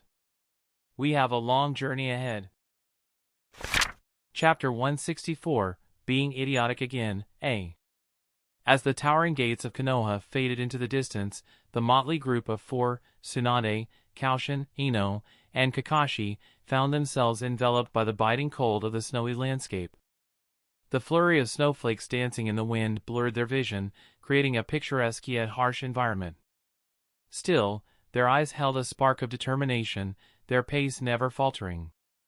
Our hospitality must have been too great, Koushin teased, his breath forming small clouds in the frosty air. I swear, those cloud ninjas looked a little too comfortable before they left. Ino chuckled, her cheeks reddening from more than just the cold. She pulled her cloak tighter around her, the fur lining soft against her skin. "Are you cold, Pumpkin?" Koushin's voice came from beside her.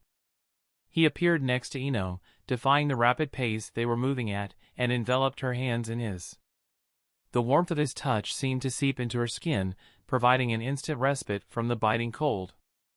"A little," Ino teased, the twinkle in her eyes belying the shiver that ran down her spine. "How do you intend to make it warm?" Her voice was light, filled with playful curiosity. Koushin's eyes sparkled with a mischievous glint, his lips curling up in a cocky smirk. "I'll burn this world if necessary," he declared, his voice booming with an exaggerated bravado that elicited chuckles from their companions. Tsunade rolled her eyes at the theatrics, while Kakashi's visible eye crinkled at the corners, signifying his silent amusement. True to his word, however, a subtle change rippled through the air around them. A slight warmth began to spread, encircling Ino, and extending outward in a protective radius. It was a comforting, gentle heat, like the caress of an invisible flame. "What is this?" Kakashi's voice interrupted the moment, a subtle note of intrigue lingering in his tone. He held a hand up, feeling the sudden change in temperature, his eyes reflecting the dancing snowflakes illuminated by the encroaching dusk. "Seems like scorch release," he mused, the analytical part of his brain kicking in as he tried to decode the phenomenon. Koushin chuckled, shaking his head slightly. "Nah, it's just my chakra flared by fire released lightly. Consider it a discounted version of the fire cloak I imitated from the lightning cloak," he explained nonchalantly, as though he were discussing the weather rather than a feat of advanced chakra manipulation. "In battle, I can blaze like fire," he continued, his tone an odd mix of casual and boasting, "but for now, this should be enough." His eyes met Ino's, their softness contrasting his earlier bravado. Ino nodded, a small, coy smile playing on her lips. "It is," she replied, her voice barely a whisper, her eyes expressing her gratitude. Despite the warmth, her cheeks still held a tint of pink, the blush lending an endearing charm to her otherwise fierce persona. Their journey continued, their pace unfaltering despite the cold. The playful banter and subtle displays of power serving to lighten the harshness of their environment. Koushin's words sparked laughter and soft smiles among the group, his infectious humor tempering the gravity of their mission. Underneath the steel-gray skies of the Land of Iron, the silhouette of the iconic fortress commanded a formidable presence amidst the snow-blanketed landscape. Here, where the seasons were etched into the skin and the spirit of the samurai resonated through the quiet chill, Kakashi bid farewell. With a nod and a rare genuine smile, he faded into the ethereal embrace of the snowfall, prepared to answer the call should it come. As Tsunade, Koushin, and Ino drew closer to the imposing fortress, a phalanx of samurai guards, dressed in traditional armor, their eyes sharp and disciplined, greeted them. The cold steel of their katana belied the warmth of their reception, an honor reserved for those respected across nations. A samurai with a distinct banner led the trio inside, through grand corridors adorned with ancient murals of past battles and heroes. The magnificent tapestry of history threaded with the quiet hum of present politeness made for a surreal ambience. Finally, they were ushered into a large round chamber where the Five Kage summit would convene. In the center, a polished round table stood surrounded by 5 chairs, each denoting a Kage. At the helm was Mifune, the leader of the Land of Iron, his features calm yet firm, his eyes reflecting wisdom earned through countless seasons of peace and strife.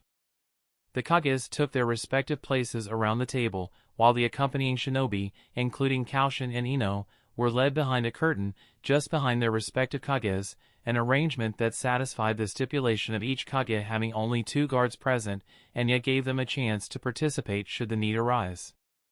As the heavy silence settled, Mifune broke it with a subtle clearing of his throat. "I thank you all for traveling through this harsh weather to meet here," his voice echoed across the room, every syllable carrying the weight of his respect for the gathered leaders. A's abrupt interjection pierced the burgeoning calm, effectively shattering the expected pleasantries. His towering figure bristled with an impatient restlessness, his voice carrying an unmistakable urgency. "There is no time for pleasantries.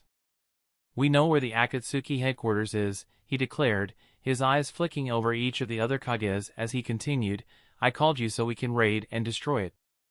The room rippled with shock, the significance of the revelation not lost on the assembled Kages. It was Reisa who found his voice first. "How did you come across this information?" he demanded, his tone tinged with bitterness. The abduction of Gaara, his own son, by the Akatsuki was a fresh wound that had yet to heal, and it lent an additional edge to his voice. I met his gaze evenly, unfazed by the visible anger. "It is not important. We outsmarted Akatsuki, you should only know this." His tone was dismissive, yet there was a hint of defensive arrogance underlying his words. However, before the Kages could respond, a new voice sliced through their collective contemplation.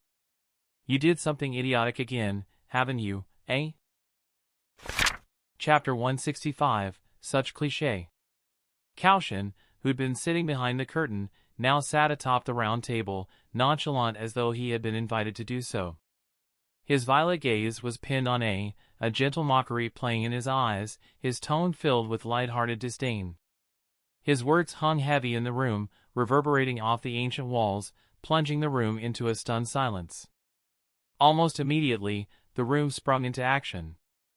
As if on cue, the curtain shielding the Kage's guards were slashed open, each figure moving protectively towards their leaders.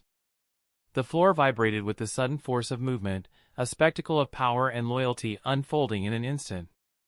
Koushin remained perched on the table, unfazed by the sudden surge of activity. His attention was solely on his gaze sharp and questioning. The usual levity in his expression was gone, replaced with an intense seriousness that was all the more potent for its rarity. A surge to his feet, his hand connecting with the table's surface with a deafening crack. A tangible wave of ire rolled off the towering Reikage, his broad shoulders shaking with barely contained rage.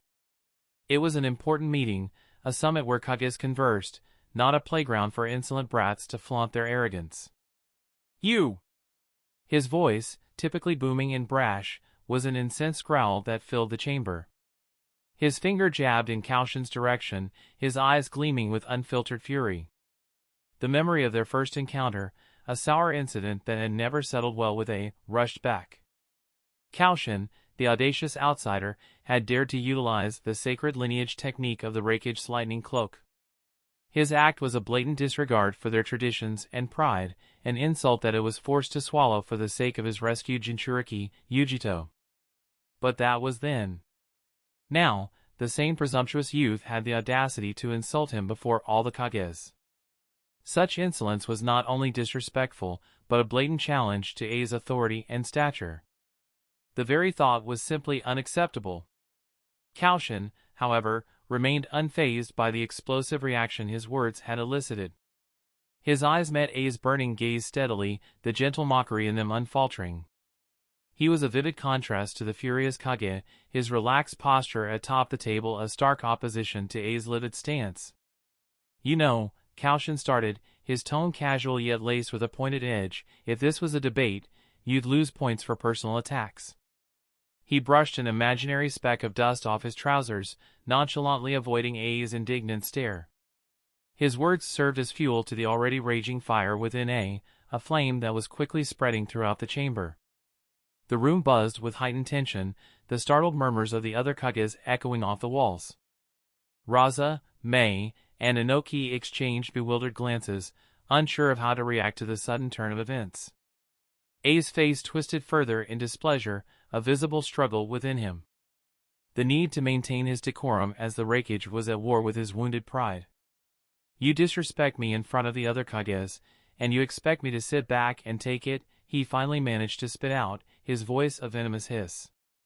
Koushin's face underwent a sudden transformation. His earlier smirk dissolved into an expression of contrition, his eyes softened, echoing a sincere apology. "I am sorry," he said, his tone ringing with regret. "I think there is a misunderstanding here." The abrupt shift in his demeanor left many in the room taken aback. A ripple of surprise swept across the faces of the Kages, their eyes widening slightly. The only exception was Ino, standing beside a visibly exasperated Tsunade. Having spent countless moments with Koushin, she could discern his playful deception even behind the mask of sincere regret. "I am not insulting you," Koushin continued, his voice as mild as a spring breeze. "I am merely stating a fact. You, are an idiot. This is a statement, not an insult." The words hung in the air like an unsheathed blade, sharp and chilling. The room echoed with stunned silence as jaws dropped, all eyes zeroing in on Koushin and A. The simmering rage in A transformed into a volatile energy, the air around him crackling with lightning. "I should have realized it when I saw how composed Samui, Karui, and Omoi were," Koushin mused aloud, his gaze thoughtful. "Your clever trick must have involved using the tailed beast chakra to forge a clone. So when the Akatsuki caught them, you'd be able to trace the chakra back to their base. Am I correct?" At this, I was taken aback. His electrified aura faltered, replaced by a spark of surprise. How do you know that?" he demanded, his voice betraying his shock. Koushin exhaled a sigh, a soft chuckle escaping his lips. He rested his elbows on his knees, leaning forward as he addressed A. "You're missing the point, A. Do you know why the Akatsuki are gathering the tailed beasts?" The silence in the room was palpable. Everyone leaned in subtly, their attention riveted on Koushin's next words. He continued, his tone measured and his gaze piercing. "Konoha has been more than generous in sharing what we know of Akatsuki's plans from day one. We shared that they were gathering tailed beasts for some grand scheme. Yet, you went ahead and basically handed them the chakra of 2 tailed beasts. So, tell me, in light of this, do you dispute my earlier statement that you are a fucking idiot?" Darui, the right-hand man of A, clenched his fist. He could feel his pride stinging, his teeth grinding as he tried to suppress the bubbling anger. The words of the purple-eyed brat were an affront to their Kage, but the sad reality was, Koushin was right. This left him in a conundrum. What could he say? The tense atmosphere was cut by the calm voice of Mifune, who intervened with the authority of his role. "Can we all please calm down?" he began, his voice steady and clear, his words echoing in the silent chamber. "We need to find a common stance to create this alliance, not throw insults." Koushin turned his attention to Mifune, his lips curving into a playful smirk. "Again, it's a statement, not an insult," he corrected, pointing a finger to the air for emphasis. Mifune, mirroring Tsunade's earlier action, began to rub his brow with a sigh. "No statements that involve derogatory terms either," he replied, his tone carrying a note of finality. With an amused chuckle, Koushin responded, "A fine admin for such an occasion, you are good." In response, Mifune allowed a small smile to cross his otherwise stern features. But before he could reply, an unexpected event took place. A whirling vortex of spacetime swirled into existence atop a wall in the room. Out of it emerged a figure whose presence sent a collective shudder through the room. Obito. Chapter 166, Calm Down. He stood there, sans the mask he was notorious for, revealing his face to the shocked assembly. His Sharingan eyes bore into them, a cold, calculated look etched on his face. His gaze flitted across the room, from the Kages to their guards, and finally landed on Koushin. "You know too much. Way too much," he said, his voice carrying an icy undertone. Koushin, unfazed by the sudden arrival of the Akatsuki leader, merely smirked. "I will let you know, Obito," he retorted, "I know more than you can imagine." The challenge was clear in his voice, his eyes twinkling with a defiant spirit. For a moment, everyone in the room held their breath, waiting for Obito's response. But instead of reacting with hostility, Obito tilted his head, curiosity sparking in his Sharingan. "How?" he asked, his tone reflecting a genuine intrigue. Koushin simply shrugged, the corners of his mouth twitching in amusement. "I just do," he replied, his tone carrying a hint of cheeky arrogance. "I believe you are here to declare war against the 5 elemental nations, am I correct?" Koushin asked, his gaze meeting Obito's eyes with unwavering certainty. The spiraling patterns of Obito's Sharingan danced ominously in their sockets. The eye he had once lent to Kakashi had been repossessed, rightfully restored to its original owner. Obito scrutinized Koushin, surprise etched on his face. Koushin, known for his humor and banter, was being deadly serious. "We are hiding the remaining tailed beasts," Koushin began, his voice steady, "and you cannot find them unless they come out for the war. You need this war to happen." He paused, his gaze sweeping over the room before returning to Obito. "And since hidden villages are basically slaves for elemental nations and daimyos, they will fight even if they know what your plan is. So declare your little war and get the hell out of here. We have important things to discuss." The chamber held a heavy silence as each individual absorbed Koushin's blunt words. The faces of the Kage, their guards, and Mifune reflected a myriad of emotions. Respect, surprise, appreciation, irritation, they all flickered across their features. Even A, usually stony-faced, seemed to be on the appreciative side. Koushin's lethal tongue, when used against an enemy, was indeed satisfying to behold. But when it was turned towards them, it stung like a hornet. Obito's hand clenched into a fist at his side, the only visible sign of his rising frustration. Yet he didn't retort against Koushin. Instead, he shifted his gaze towards the gathered Kage. His voice, when he spoke, was cold as ice. "We, Akatsuki, declare war against all the elemental nations," he announced. His declaration hung in the air like a chilling winter wind, seeping into every corner of the room. "You should know that we have Gaara, Rashi, Han, Utakata, and Fu. 5 former Jinchuriki with us. Although their tailed beasts have been removed, we can temporarily return them, and they have full control over their tailed beasts." A wave of unease washed over the assembly. The thought of Akatsuki possessing such power was a frightening one. The sheer audacity of Obito's announcement sent chills down the spines of even the most seasoned shinobi in the room. "This war," Obito continued, his voice heavy with foreboding, "will rock this world. We will unleash a hell upon all of humanity. You better call out your tailed beasts, or perish while protecting them." With Obito's threatening words still echoing through the chamber, he disappeared into the swirling vortex from which he arrived. The space-time twirl dissipated as quickly as it had formed, leaving a chilled silence in its wake. All eyes shifted toward Koushin. It was clear he held more knowledge than the rest, a fact that intrigued, but also unsettled, the gathered assembly. "Let's start," Koushin commanded, the room silent in the aftermath of his words. He flashed a playful grin, tension diffusing in the light of his humor. "The leader of this alliance is the Hokage," he said, matter-of-factly. This abrupt declaration caught the room off guard.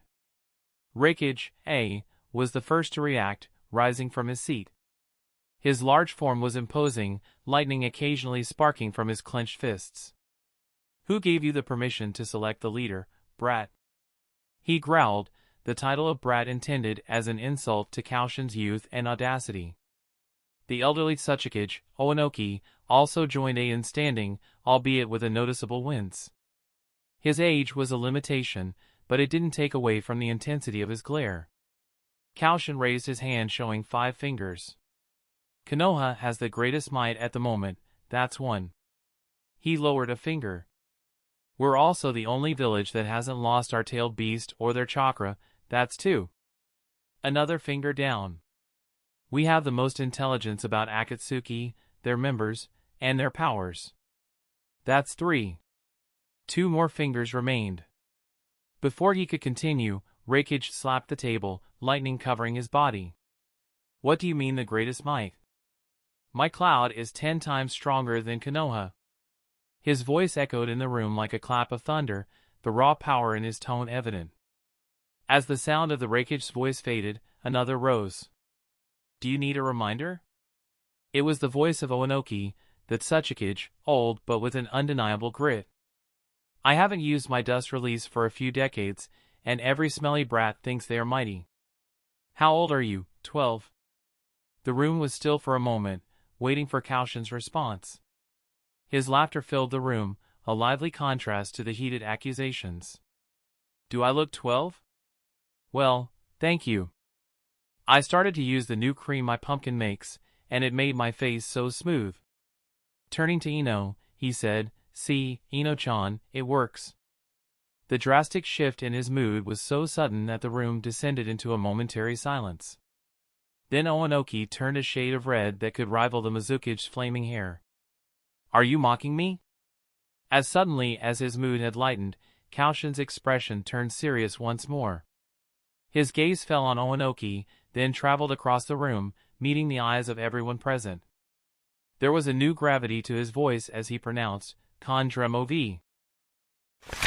Chapter 167, Konoha has me. The room filled with a sudden tranquility, the ethereal dragon shout rippling through the chamber and placating the rising tension. For a moment, all previous hostilities and conflicts seemed to evaporate, replaced by a sense of profound peace. His command resonated through the hearts of everyone present, leaving an eerie silence in its wake. Although calmed, everyone in the room was quite alert. What Koushin had used was something unknown to them. It was not chakra, it was something they had never seen, and that was enough to breed a seed of fear. If it were a jutsu, they could understand it, they could counter it, but they had no idea what a shout was. Their eyes, full of uncertainty and weariness, locked onto the young man who was still holding two fingers in the air, his hands suspended in a silent promise of answers yet to come. Lowering another finger, Koushin said, "As of now, Konoha has 3 sages." A ripple of surprise ran through the room. A sage was a force to be reckoned with, a weapon almost equal to a tailed beast. In the past, Jiraiya was the only one, the sage of Mount Maiboku, whose strength and wisdom were legendary. The thought of Konoha possessing not 1 but 3 such powerful figures was staggering. It was the Mizuki who voiced the question they all had on their lips. "How?" she asked, her voice soft in the aftermath of Koushin's shout. Jiraiya was the only sage. Koushin chuckled, a playful glint in his eyes. "Jiraiya is dead." "Well, before that he joined Akatsuki, but now he's dead. No need to worry about him." This revelation hung heavy in the air. Jiraiya, a man respected and feared across the elemental nations, was a traitor and now deceased. The implications were profound, yet they barely had time to process this shocking revelation before Koushin added, "All you need to know is that Konoha has 3 sages." The words carried weight, and the other Kage couldn't help but swallow their queries and objections. The idea of Konoha possessing 3 individuals with the power and wisdom of the legendary sage Jiraiya was daunting, to say the least. Mei Terumi was the first to break the ensuing silence, her calm voice rippling through the room. "You said Konoha has the greatest intelligence, but you already shared all the information you have with us. Why do you count that still?" Koushin looked at her, a wicked grin pulling at his lips. "Mei Terumi," he began, drawing out the syllables of her name. "A woman of indeterminable age.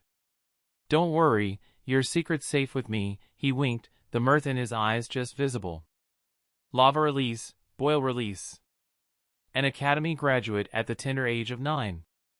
Quite an impressive resume, I must say." The shock on Mei's face was mirrored by her bodyguards as Koushin, without skipping a beat, turned his attention to them. "Ao, former Umbu of Kirigakure's Hunterine Corps. Your sealed right eye carries the Byakugan of my village." His voice dropped lower, colder. "That's not quite so cool, even if it's a war trophy." "Well, we'll address that when the time comes." He then turned to the other guard, Chojuro, the last of the 7 swordsmen of the Mist and wielder of Hiramakiri. "You are the most likely candidate to occupy the Mizuki's seat after the 5th. He allowed his words to sink in, watching the varying expressions of shock on their faces. His gaze fell on the 4th Raikage, next. He began, the smile never leaving his lips, a man with an imposing presence and an impressive might. As Koushin dropped more details about his past, his skills, and his prowess, A's face turned into a hardened mask, a powerful storm brewing behind his eyes. Without a pause, Koushin moved on, addressing each of the Kage's bodyguards in turn. "Darui," he stated, a shinobi of Hidden Cloud, known for his laid-back attitude and his command over the storm release. "And then there's C, a talented sensory nin. He turned his attention back to Oanoki. His voice trailed off for a moment before picking up again, a hint of mockery in his tone. An elder among us, a man of wisdom and great skill. His advanced age hasn't seemed to dampen his fierceness or his dedication to his village. Dust release, a unique Kekkei Toda, a testament to your power. And a lot of back pain. Koushin took a moment to glance around the room, his gaze roaming over the faces of each individual present. He'd spilled secrets and knowledge with a deftness and ease that had left them all stunned into silence. His grin widened, the mischief in his eyes clear as he held up his hand again, the last remaining finger still pointing to the ceiling. As you see, he began, his voice filled with certainty, Konoha has gathered intelligence not only on the Akatsuki but also about every key player in the room. So yes, I would say that counts. Also, Materumi, you're correct, we did share all we had. But as a matter of fact, information is not a stagnant pool. It's a flowing river, and the waters never cease. Do you think the intelligence about Akatsuki just appeared on our doorstep? Koushin's voice was laced with bemusement, a half-smile curving his lips as he paused for dramatic effect. He held their collective gaze, his eyes alight with an energy that defied his casual demeanor. Information does not come from nowhere. Since we could gather it once, it means we have the means to gather it again. He turned his gaze back to Materumi. The world doesn't run on assumptions and wishful thinking. It is through constant vigilance, untiring efforts, and yes, intelligence that we survive. His tone was gently chiding, like a teacher pointing out an obvious fact to his pupils. The greatest folly would be to believe that knowing everything today means you would know everything tomorrow. But the world is constantly changing. Koushin shifted his gaze to the fourth Raikage, now silent, the anger in his eyes giving way to begrudging respect. After a moment of silence, the Raikage found his voice. His booming tone slightly subdued, he asked, "What is the last point you want to make?" He pointed at Koushin's single remaining finger that was still in the air. His thumb. Koushin's gaze followed the trajectory of Raikage's finger to his own thumb. A playful smirk graced his lips, and with an almost imperceptible nod, he pointed his thumb to himself. Last, but not least, he began, his voice reverberating with a calm certainty that belied the levity of his words, "Konoha has me." Chapter 168, Plotting Mischief. In the heart of a hidden base, the stone walls echoed an unnatural silence. An ominous feeling hung in the air as Akatsuki's leader, Itachi, brooded in his throne. His silhouette was a symphony of darkness against the stone, his figure radiating power and control. His eyes, vibrant with the swirling pattern of the eternal Mangekyo Sharingan, held a palpable rage. Orochimaru, with his pale skin glowing in the dim light, knelt before him. A mischievous smile played on his lips, an eerie contrast to the room's tense atmosphere. There was a feline grace in the way Orochimaru moved, a veneer of menace hidden behind his serpentine gaze. On Itachi's side stood Obito, his Sharingan eyes catching the torchlight. A seemingly disinterested spectator in the ongoing drama, he stood tall, his gaze passive yet attentive. His posture was relaxed, but the tension in his hands belied the calm facade. The tension in the room was broken as Itachi's voice reverberated against the stone walls. His tone was low and dangerous, laced with fury. "Are you certain?" he questioned, his gaze fixed on Orochimaru. The venom in his voice was unmistakable. Orochimaru, his smile unwavering, kept his gaze lowered. "Yes, Itachi-sama," he responded, his voice carrying a gleeful undertone.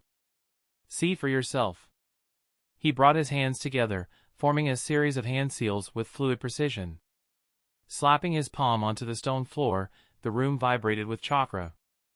The base erupted in a dreadful tremor as a coffin broke through the cold, gray stones of the floor. As the lid was pushed open, an elderly man stepped out. His graying hair, flinty eyes, and an angular face void of emotions were eerily familiar to Itachi.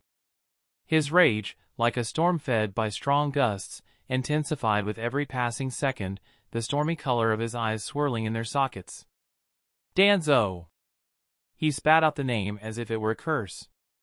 The single word echoed in the cavernous room, causing a ripple of unease. The man named Danzo, the walking corpse, turned to face the leader of Akatsuki. "Itachi," he replied, his voice betraying no hint of the fear that should have gripped him in the face of the young shinobi who had brought him down. "Tell him." Orochimaru's voice, filled with mirthful satisfaction, sliced through the heavy tension in the room. Danzo's face twisted into a scowl. "Tell him what?" His voice was as hard as granite, his glare as sharp as a kunai. Itachi, not distracted by the banter, focused his attention on the elder shinobi. "Did you kill Sasuke?" he asked, his tone icy, the words more of an accusation than a question. Danzo snorted at the question. "I did not." He retorted dismissively, as though the mere suggestion was preposterous. A gasp slipped past Itachi's lips, a small crack in his stoic facade. He slumped back in his throne, his face paling at the unexpected revelation. "Did you order anyone to kill him?"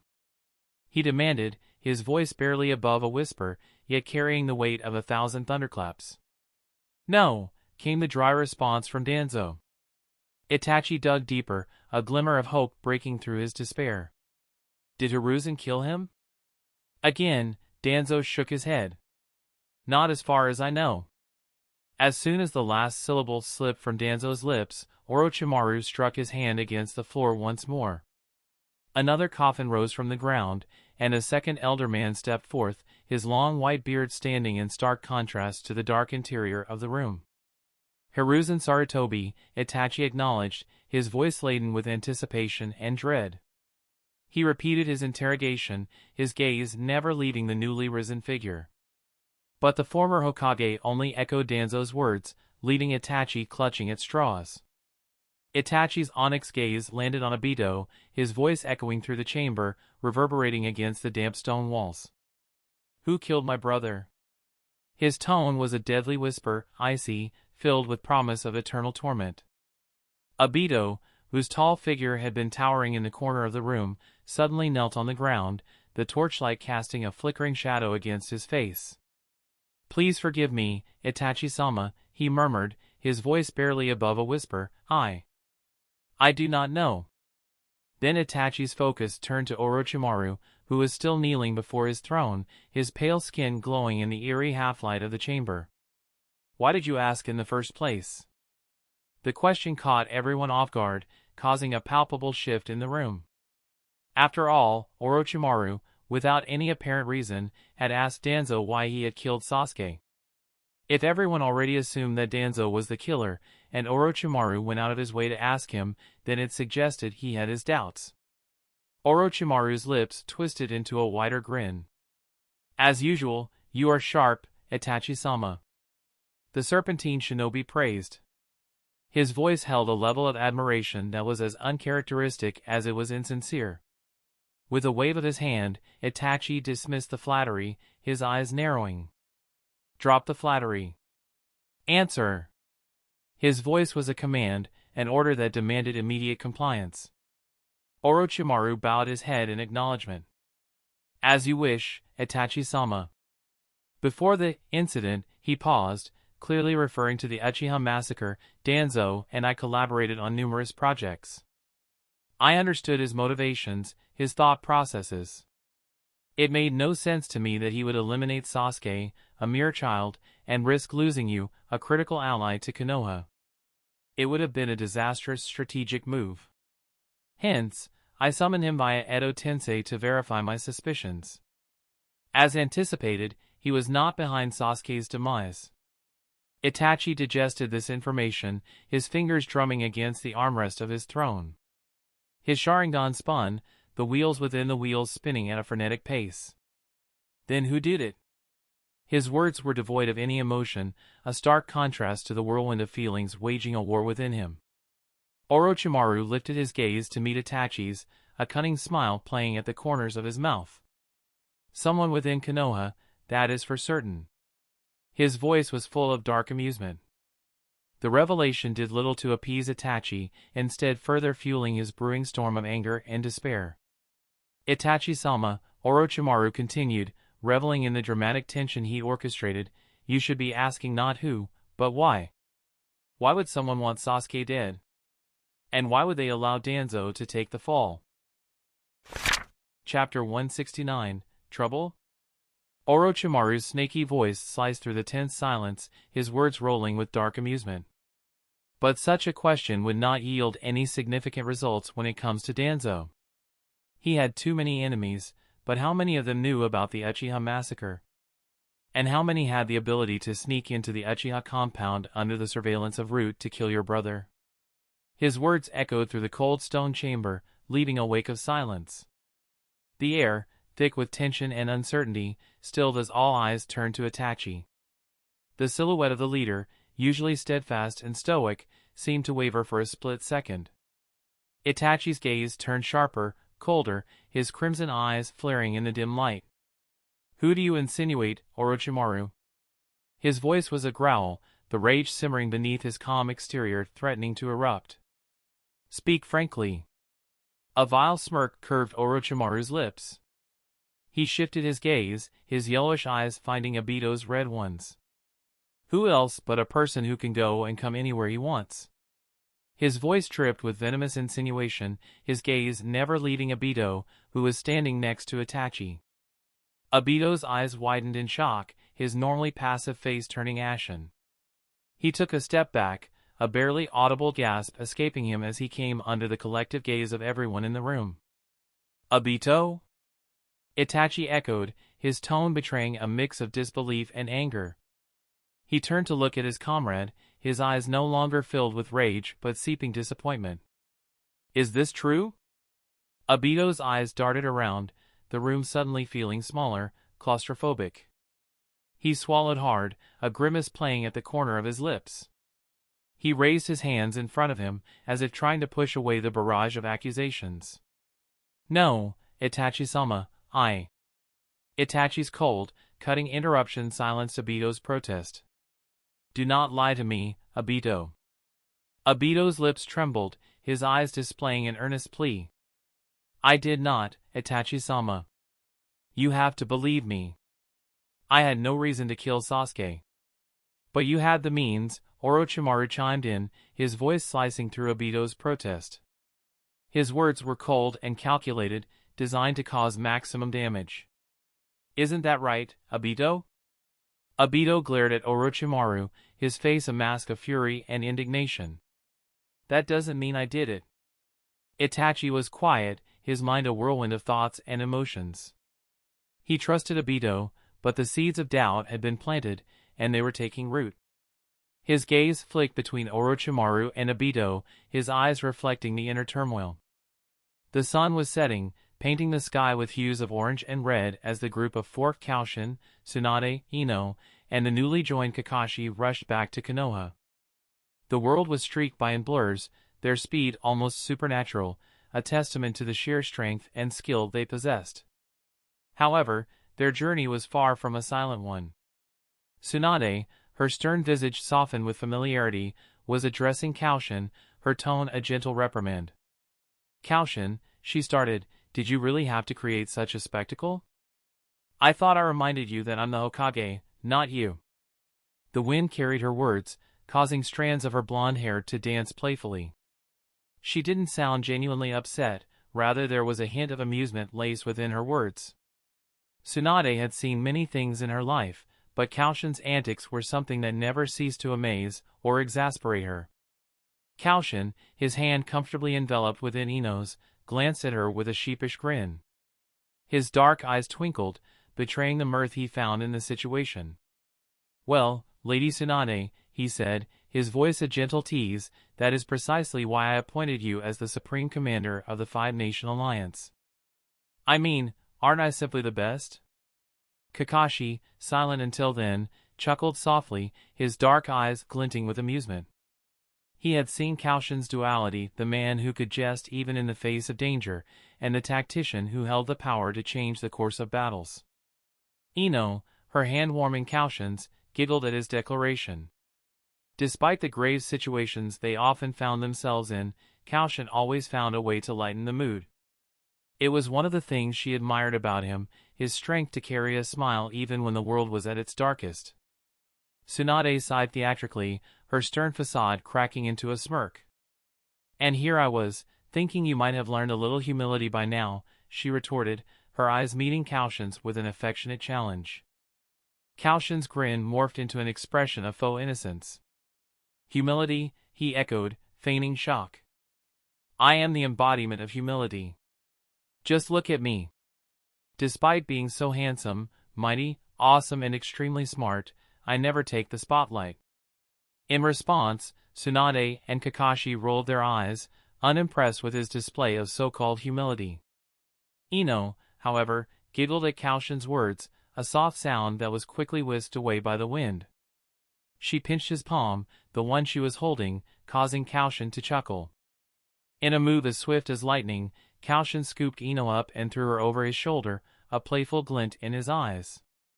"Koushin, no!" Ino yelped, her laughter echoing into the rapidly darkening skies. Without another word, Koushin wrapped himself in lightning and vanished into the horizon. His speed was so fast that the others could hardly follow his trajectory, a testament to his impressive abilities. "Well, that is something," Kakashi commented, his voice laced with an underlying note of admiration. Tsunade, who had been watching Koushin and Ino's playful interaction with a fond smile, turned to face Kakashi. "You think?" she responded, her words laced with equal parts amusement and exasperation. With a light chuckle, Kakashi nodded. "Still though, being Supreme Commander is a good thing. We will have control over the armies." His eyes were on the horizon, where Koushin had disappeared. Tsunade let out a sigh. "I know, but it also means I have the lives of all those people on my shoulder." Her gaze softened as she looked at the stars beginning to pepper the evening sky. It was a heavy responsibility, one she bore with the stoicism of a true leader. Kakashi, understanding the gravity of her words, turned to face her. "We got this," he said, his voice firm and reassuring. "Not only do we have 3 sages." He paused, pointing his thumb to himself. "But we also have me." The gesture was a blatant imitation of Koushin's earlier act during the summit. When Tsunade had first told him about it, Kakashi couldn't help but laugh at Koushin's brazen audacity. Now, repeating the gesture, it felt more empowering than amusing. Tsunade watched him, her lips curving into a bemused smile. "This is going to become a thing, right?" Kakashi let out a chuckle, his eyes gleaming with amusement. "Wait until Naruto hears it." As they moved a little further, a sudden spike in chakra caught their attention, pulsating like a heartbeat in the air around them. The raw power that permeated the atmosphere was startling, even for seasoned shinobi like Tsunade and Kakashi. "Shit!" Tsunade muttered under her breath, a rare lapse in her usually poised demeanor.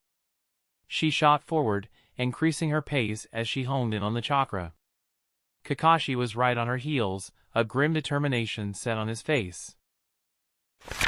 Chapter 170, Nakama Power.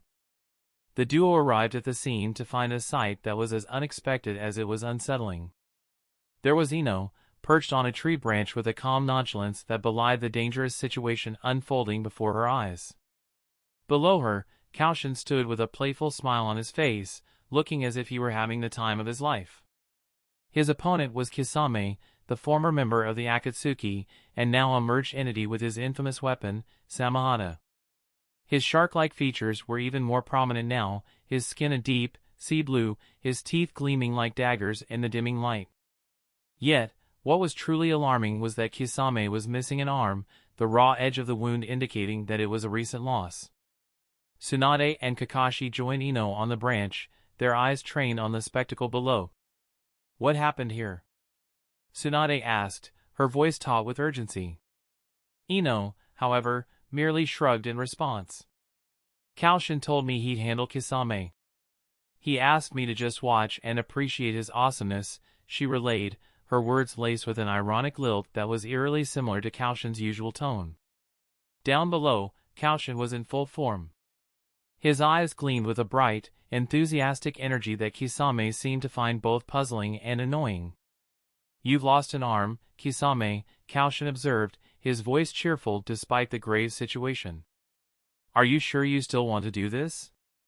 Kisame snarled, the edges of the wound where his arm used to be sparking with chakra as he prepared to retaliate. You talk too much, he growled, his voice a low, threatening rumble. Koushin simply shrugged, a wry smile on his face. Just trying to help. If you don't want my assistance, that's fine. It's your arm after all. The words were a blunt jab, yet they were spoken with such breezy nonchalance that it felt like a casual conversation rather than a battle. From her perch, Tsunade watched, her eyes narrow. She had to admit, Koushin had a flair for irritating his opponents. His knack for pushing their buttons while maintaining an air of joviality was almost uncanny. The battle that ensued was both predictable and unremarkable, with Koushin deftly sidestepping Kisame's attacks and countering with his own. It was a dance as old as time, the rhythm of combat that all shinobi knew by heart. And in this dance, Koushin was the master. He moved with an effortless grace that belied the lethal strikes he was delivering. Within a few minutes, Kisame's head was separated from his body. As the last of Kisame's life force seeped out, his form returned to its normal state, and the sentient weapon Samahata became a separate entity. Koushin studied the sword for a moment before turning his attention to Tsunade, Kakashi, and Ino, who were watching from their perch high up in the tree. Do you see this sword? He began, a note of seriousness entering his otherwise jovial tone. It's special. Not only is it sentient, but it also has special abilities, like absorbing chakra and sharing it with its user. He paused, glancing down at the lifeless body of Kisame. But its most significant ability is that it can hide its master within itself. As if on cue, Samahata twitched, as though attempting to move. Koushin calmly placed a foot on the sword. Stay still, Kisame, he said, grinning up at his astounded companions. The shock was evident on their faces as they glanced between the dead body and Koushin. What do you mean by Kisame? Tsunade asked, her voice echoing the confusion they all felt. That, Koushin gestured to the corpse, is just a clone. A special one created by White Zetsu that looks exactly like the person they're copying. They'll be using such tactics in the war. He looked up at his friends again, his eyes serious. They'll take the form of our allies to attack us. Look closely. You won't see any difference between that dead body and the real Kisame. That's how perfect they are. Kakashi's face hardened, the playful glint in his eyes replaced by a somber darkness. What can we do then? He asked, the gravity of the situation weighing heavy on his words. In response, Koushin rolled up his sleeve, revealing an X mark. The mark they'd all been given during their mission to confront Orochimaru on Tenchi Bridge. Koushin's lips curved into a smug smirk, a hint of his usual irreverent self resurfacing as he declared, Nakama power. What are you suggesting, Koushin? Tsunade asked, her brows furrowing as she tried to make sense of his words. I've developed a special seal, Koushin began, his voice steady and focused.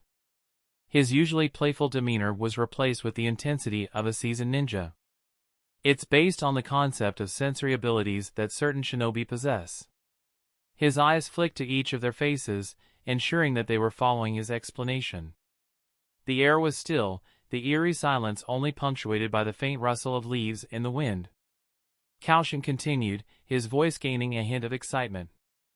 The seal creates a unique sensory link between those who bear it. Much like how sensors can perceive chakra, you'll be able to feel the presence of the others who carry this mark. It's a constant, almost subconscious awareness, as if part of your senses always knows where they are. So, Koushin continued, drawing their attention back to his raised arm and the X mark etched on it. If you encounter a comrade, but don't feel the presence of this seal on them, you'll know they're an imposter. A murmur of understanding swept across the group. The enormity of Koushin's creation and its potential implications for the upcoming war was not lost on them. Koushin wasn't finished though. Furthermore, he added, this seal also allows communication among its bearers. It's like having a built-in radio, except without the need for actual speech. Think of it as telepathy. I got this ability from my Pumpkin's clan technique, Koushin said, his tone filled with pride.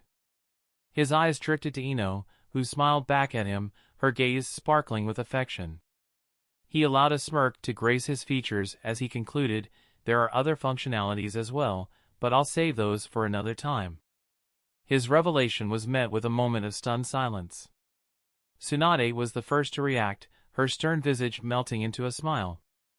Koushin, she said, her tone filled with appreciation. That's amazing.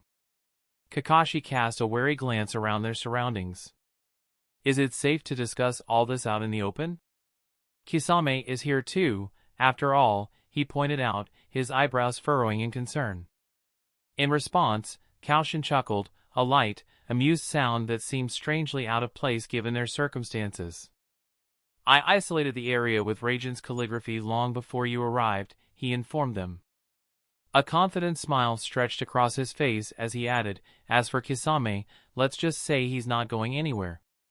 Kakashi glanced down at the eerily still Samahata beneath Koushin's foot. He couldn't help but marvel at Koushin's foresight.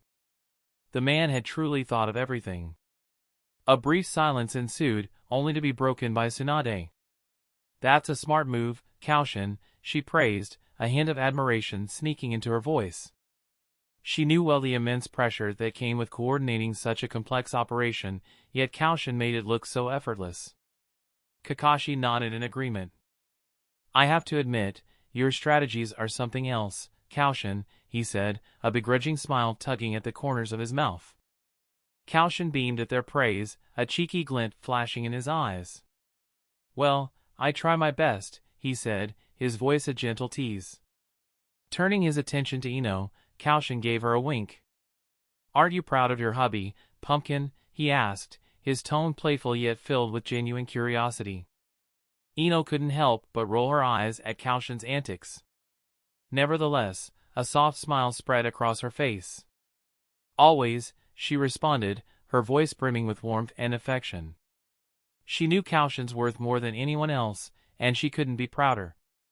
With a light-hearted chuckle, Koushin shifted his gaze to the stars overhead. Well then, he began, his voice filled with a strange mix of excitement and calm. We have a long road ahead of us. Let's make sure we're ready.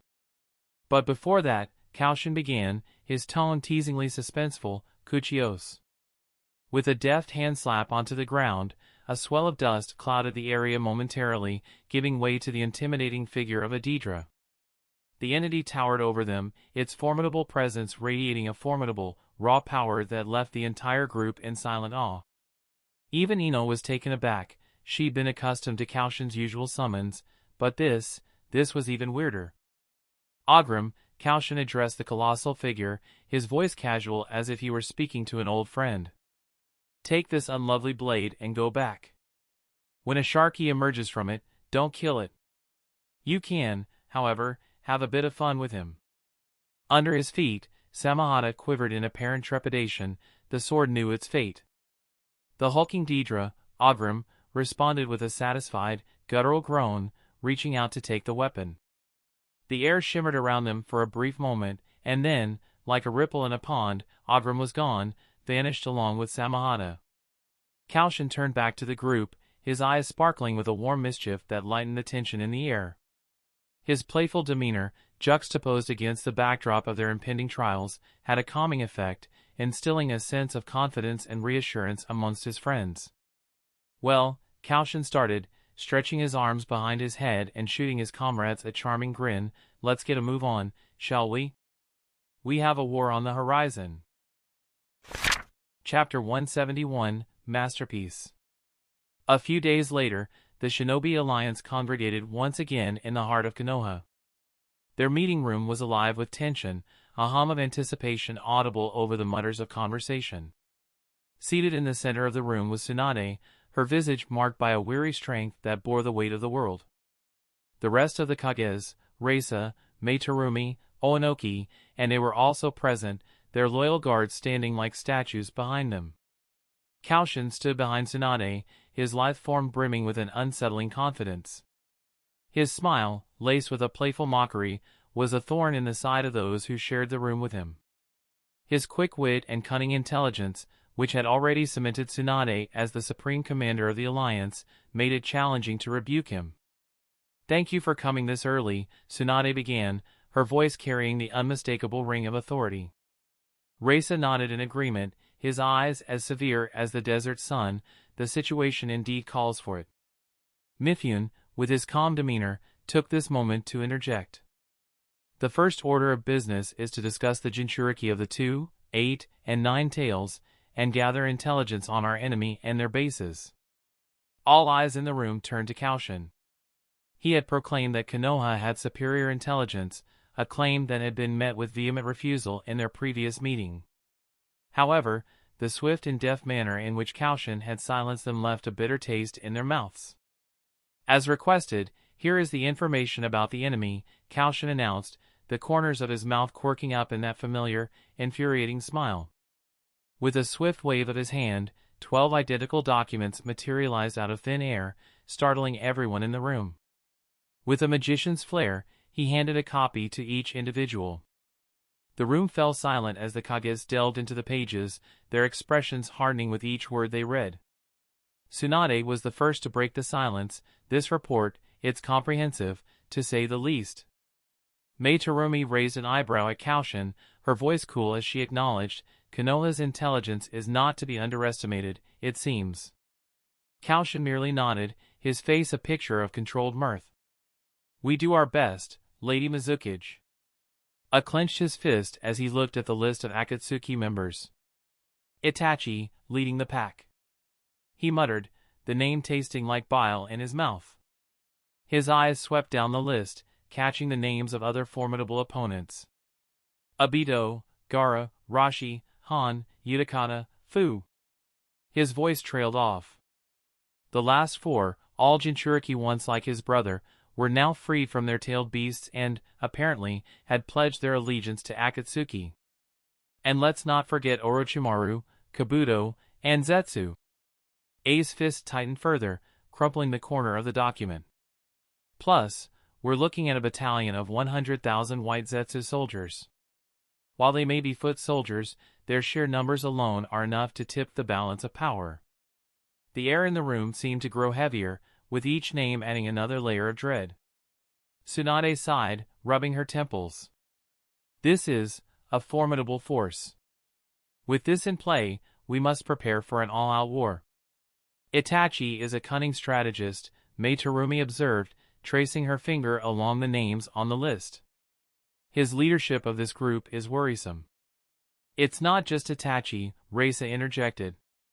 Obito, with his kamui, is not to be underestimated.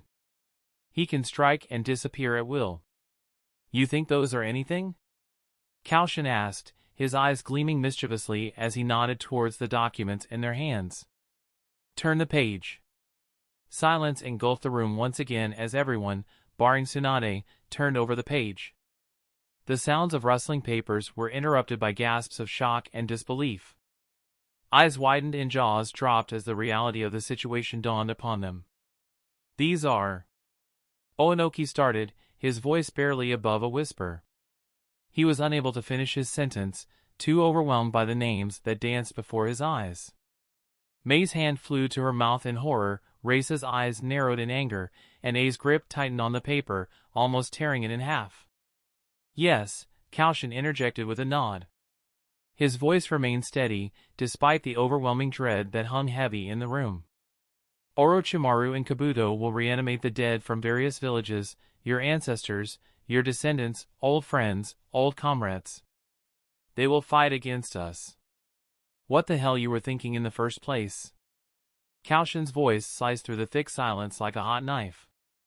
All eyes swiveled towards him, his words serving as a harsh wake-up call from the shock that held them captive. You are the Five Kage. 5 of the strongest people in the world. Do you think the Akatsuki could achieve this if it wasn't for those names? He pointed at the list of names and every eye followed his finger. The gravity of the situation hit them like a tidal wave as they took in the names. First Hokage Hashirama Senju, second Hokage Tobirama Senju, third Hokage Sarutobi Hiruzen, fourth Hokage Namikaze Minato, second Tsuchikage Mu, 3rd Reikage, 2nd Mizukage Jinjetsu Ozuki, and 3rd Kazekage. The list read like a roll call of some of the most powerful shinobi ever to walk the earth.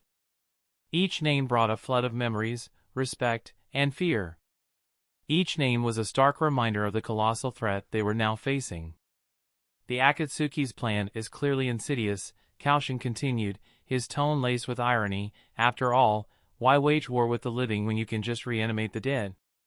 Tsunade looked at the faces around her, reading the confusion, the fear, and the anger that danced in their eyes. We are standing on the precipice of a war unlike any we've faced before. We need to be prepared, she said, her voice steady despite the storm brewing within her. Koushin, growled, his eyes hard as he locked them on the jester standing behind Tsunade. Your point is made. But do you have any solution, or is your talent limited to pointing out our oversight? No, that is just a hobby of mine. Koushin retorted, a glimmer of mischief in his eyes as he placed 10 small papers on the table. Each sheet was marked with a distinct X. Curiosity pricked Onoki, and he asked, "What are these?" "These," Koushin began, his voice taking on a proud inflection as he gestured towards the marked sheets, "are my masterpiece." Chapter 172, You Heard the Supreme Commander. With a grin, he picked one of the papers up and made his way towards Meitarumi, an air of exaggerated chivalry framing his every step. Upon reaching the Mizukage, he bowed slightly. "My lady, can I take your hand, please?" Meitarumi's face flushed a deep red as she looked into Koushin's intense violet gaze. She stuttered, "And my hand?" Koushin responded with a playful nod, and, with a hesitant blush, she reached out, her fingers brushing against his. Koushin, still holding her hand, took the paper from the table and deftly placed it on the back of her forearm. The X mark on the paper seemed to come alive, migrating from the parchment onto her skin. Mei gasped, her other hand instinctively clenching at the unexpected sensation. "This, what is this feeling?" she questioned, her voice heavy with surprise and confusion. Koushin, retaining the smirk that had been playing on his face, locked his gaze with hers. "I am good, am I not?" he asked rhetorically, his tone ripe with mischief. Mei nodded, too flustered to make a coherent reply. The air in the room was charged with tension, a palpable unease hung heavy. Growled, his patience thinning rapidly, "What the hell is going on?" With a roll of his eyes, Koushin retorted, "Place the paper on your forearm. Back of it. That is where it should go, nowhere else. And left arm." The stern instruction was met with stunned silence, but the gravity in Koushin's voice prompted immediate compliance. Onoki raised a quizzical eyebrow at Koushin. "Aren't you going to do it?" he asked, a faint smile playing on his lips. Koushin scowled back, "Hell nah. Only to ladies." As the papers made their way around the room, each Kage experienced a similar sensation as Mei did. "Can you feel it?" Koushin asked, the words filling the room with an eerie anticipation. "Yes," I answered immediately, his voice resonating with surprise and newfound understanding. His eyes fixated on the glowing mark etched onto his left forearm. "I feel the existence of similar marks on your arms. As if I know they are there without seeing them. I can feel them from afar." Koushin nodded, confirming the intent behind the seemingly mundane act of distributing the marked papers. "As I shared before, White Zetsu can copy anyone you know, and it's almost impossible to tell them apart from the originals," he explained, his tone calm yet serious. "This seal will allow the shinobi force to recognize each other without requiring confirmation of identity. If you can feel this mark on the other party, they are part of the shinobi forces."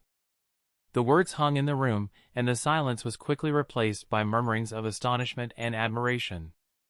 It was Mei who vocalized what everyone was thinking. "This is brilliant," she admitted, her words carrying a sense of awe and respect. A smirk played on Koushin's lips as he shrugged nonchalantly, "I know, right? However, that's not all. I've also added a communication function. A little trick I picked up from my wifey's Yamanaka clan technique."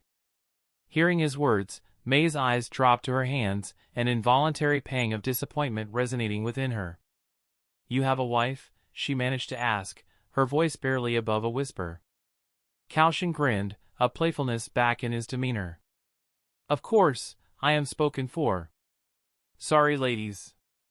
His cheeky remark brought an awkward chuckle around the room, lightening the weighty atmosphere. "This is indeed a valuable asset for the upcoming war," Mifune commented, his voice steady, reflecting the calm demeanor he maintained. "Let's continue with the next issue.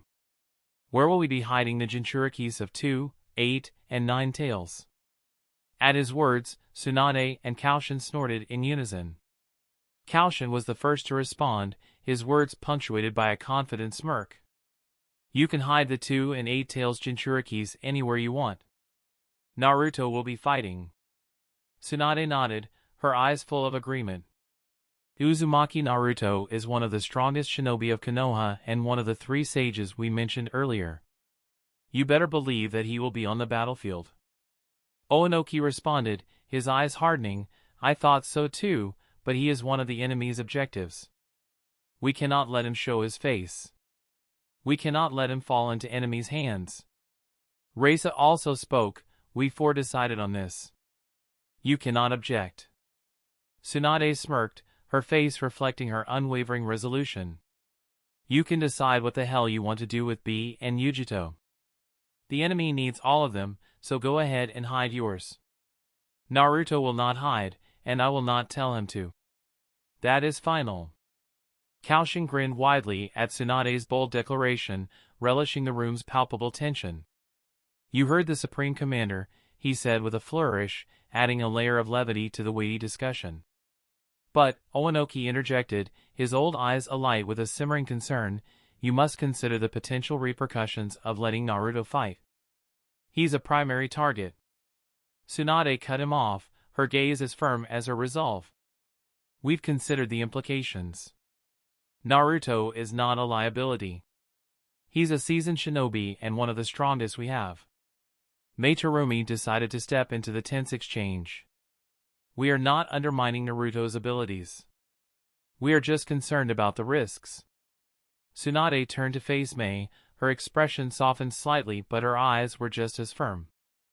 "I understand your concern. But let me make this clear. Naruto has been fighting his battles for a long time now. And I believe in him." Koushin chuckled, diverting the room's attention back to him. "Well, Lady Tsunade, they don't call you the Slug Princess for no reason. You're just as stubborn." He received a collective glare from the Kages.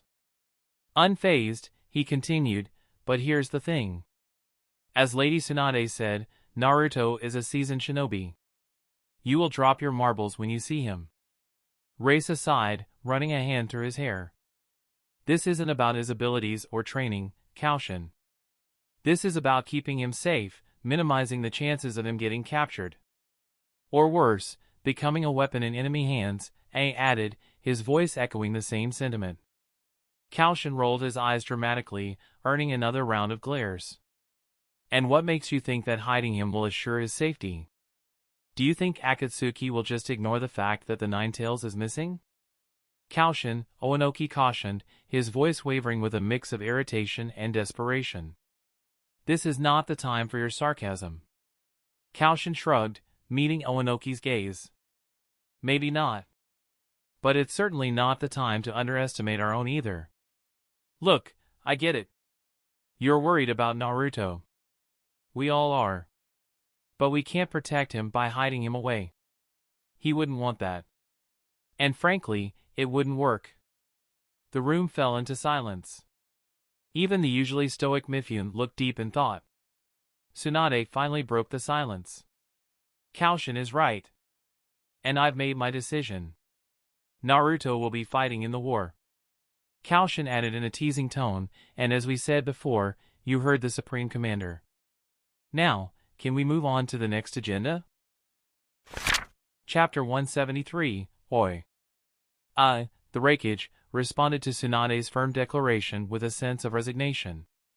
"We will hide Yujito and B, and since both are from my village, I have a place in mind."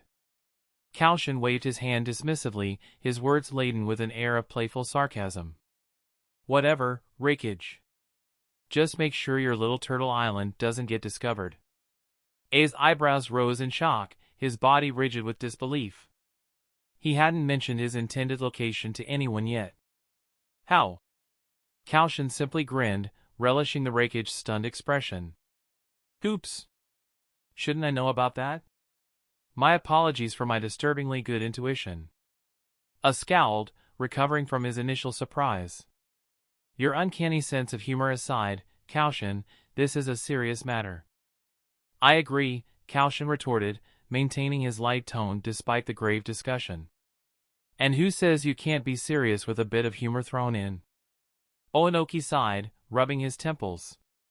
Koushin, this isn't the time. The room fell into another stretch of silence, the tension palpable. Koushin leaned back in his chair, his mischievous grin unwavering. The tension in the room was a palpable entity, yet it seemed as if he was above it all, able to inject levity in even the direst of situations. Are we done here? Tsunade finally asked, her voice breaking the quiet. Her gaze swept across the room, pausing on each Kage. Mifune cleared his throat and addressed the room, his voice projecting an aura of steady leadership. We need to assign roles. The division commanders need to be decided. Let's start with the first division. I propose Darui as the mid-range battle division commander. At his words, Tsunade and Koushin exchanged glances.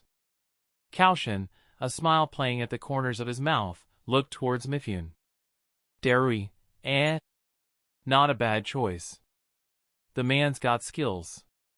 But, are you sure you're not just trying to pawn off the responsibilities onto others? The usually stoic Mifune offered a rare smirk. And if I were, would you blame me? Of course not. Koushin answered, waving his hands dismissively. Just checking. Rikage, having recovered from Koushin's earlier jab about the Turtle Island, chimed in. Darui is a fine choice. He's proven his worth time and time again. With a nod of agreement from the others, Mifune continued. For the second division, I recommend Akatsuki for the short-range battle division. As the names and roles were suggested, a lively discussion ensued, with different Kages chiming in and voicing their opinions. The room was filled with intense debates and negotiations as names flew overhead, each Kage carefully considering the other's suggestions while vouching for their own. It was a careful balancing act between self-interest and collective goal, a dance of political maneuvering and strategic planning. Tsunade leaned forward, her hands clasped tightly in front of her. For the third division, I suggest Kakashi Hatake for both short and mid-range battle division. He has experience and is trusted by all. Kakashi Hatake, without the Sharingan? Onoki interjected, his tone skeptical. Is he still the same asset he used to be? Koushin smirked, he's still Kakashi of the Sharingan in spirit, Onoki. And now, he has both eyes normal. You'll be surprised at what he can do. For the fourth division, she began, Shikamaru Nara will be the proxy commander for the long-range battle division. There was a moment of silence in the room, followed by a few questioning glances. Tsunade held their gaze, her expression revealing nothing. Nara? Onoki questioned, his eyebrows furrowing in suspicion. They are known for their intellect, but isn't Shikamaru rather young? Koushin chimed in, Shikamaru may be young, Onoki, but I've seen him outsmart experienced jonin. He's a tactical genius, and we could use that on the battlefield. And now, Mifune's calm voice cut through the room, bringing attention back to the task at hand, the 5th Division. I propose myself as the Special Battle Division Commander. His statement was met with approving nods around the room, the decision being one of the less controversial ones. We can agree on that, Rikage acknowledged, his gruff voice echoed by his bodyguard Mabui's assent. Shizune will serve as the Logistical Support and Medical Division Captain, Tsunade announced. She's been at the helm of our medical division in Konoha and her experience will be invaluable. That's a strong choice, Mei concurred. Our medical team is critical, and Shizune is well suited for the role. For the Surprise Attack Division, Koushin continued, his eyes flickering with a mischievous spark, I recommend Shino. Aburame Shino?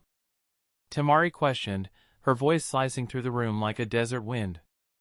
Indeed, Koushin nodded, the man has a knack for unexpected strategies.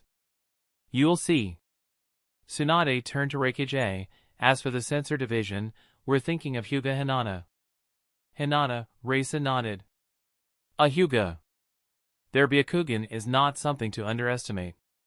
Good choice. Intellectual affairs will be handled by Inoichi Yamanaka as Intelligence Division Captain, Tsunade declared. Another skilled shinobi, Mei acknowledged, her tone appreciative. His mind techniques are superior.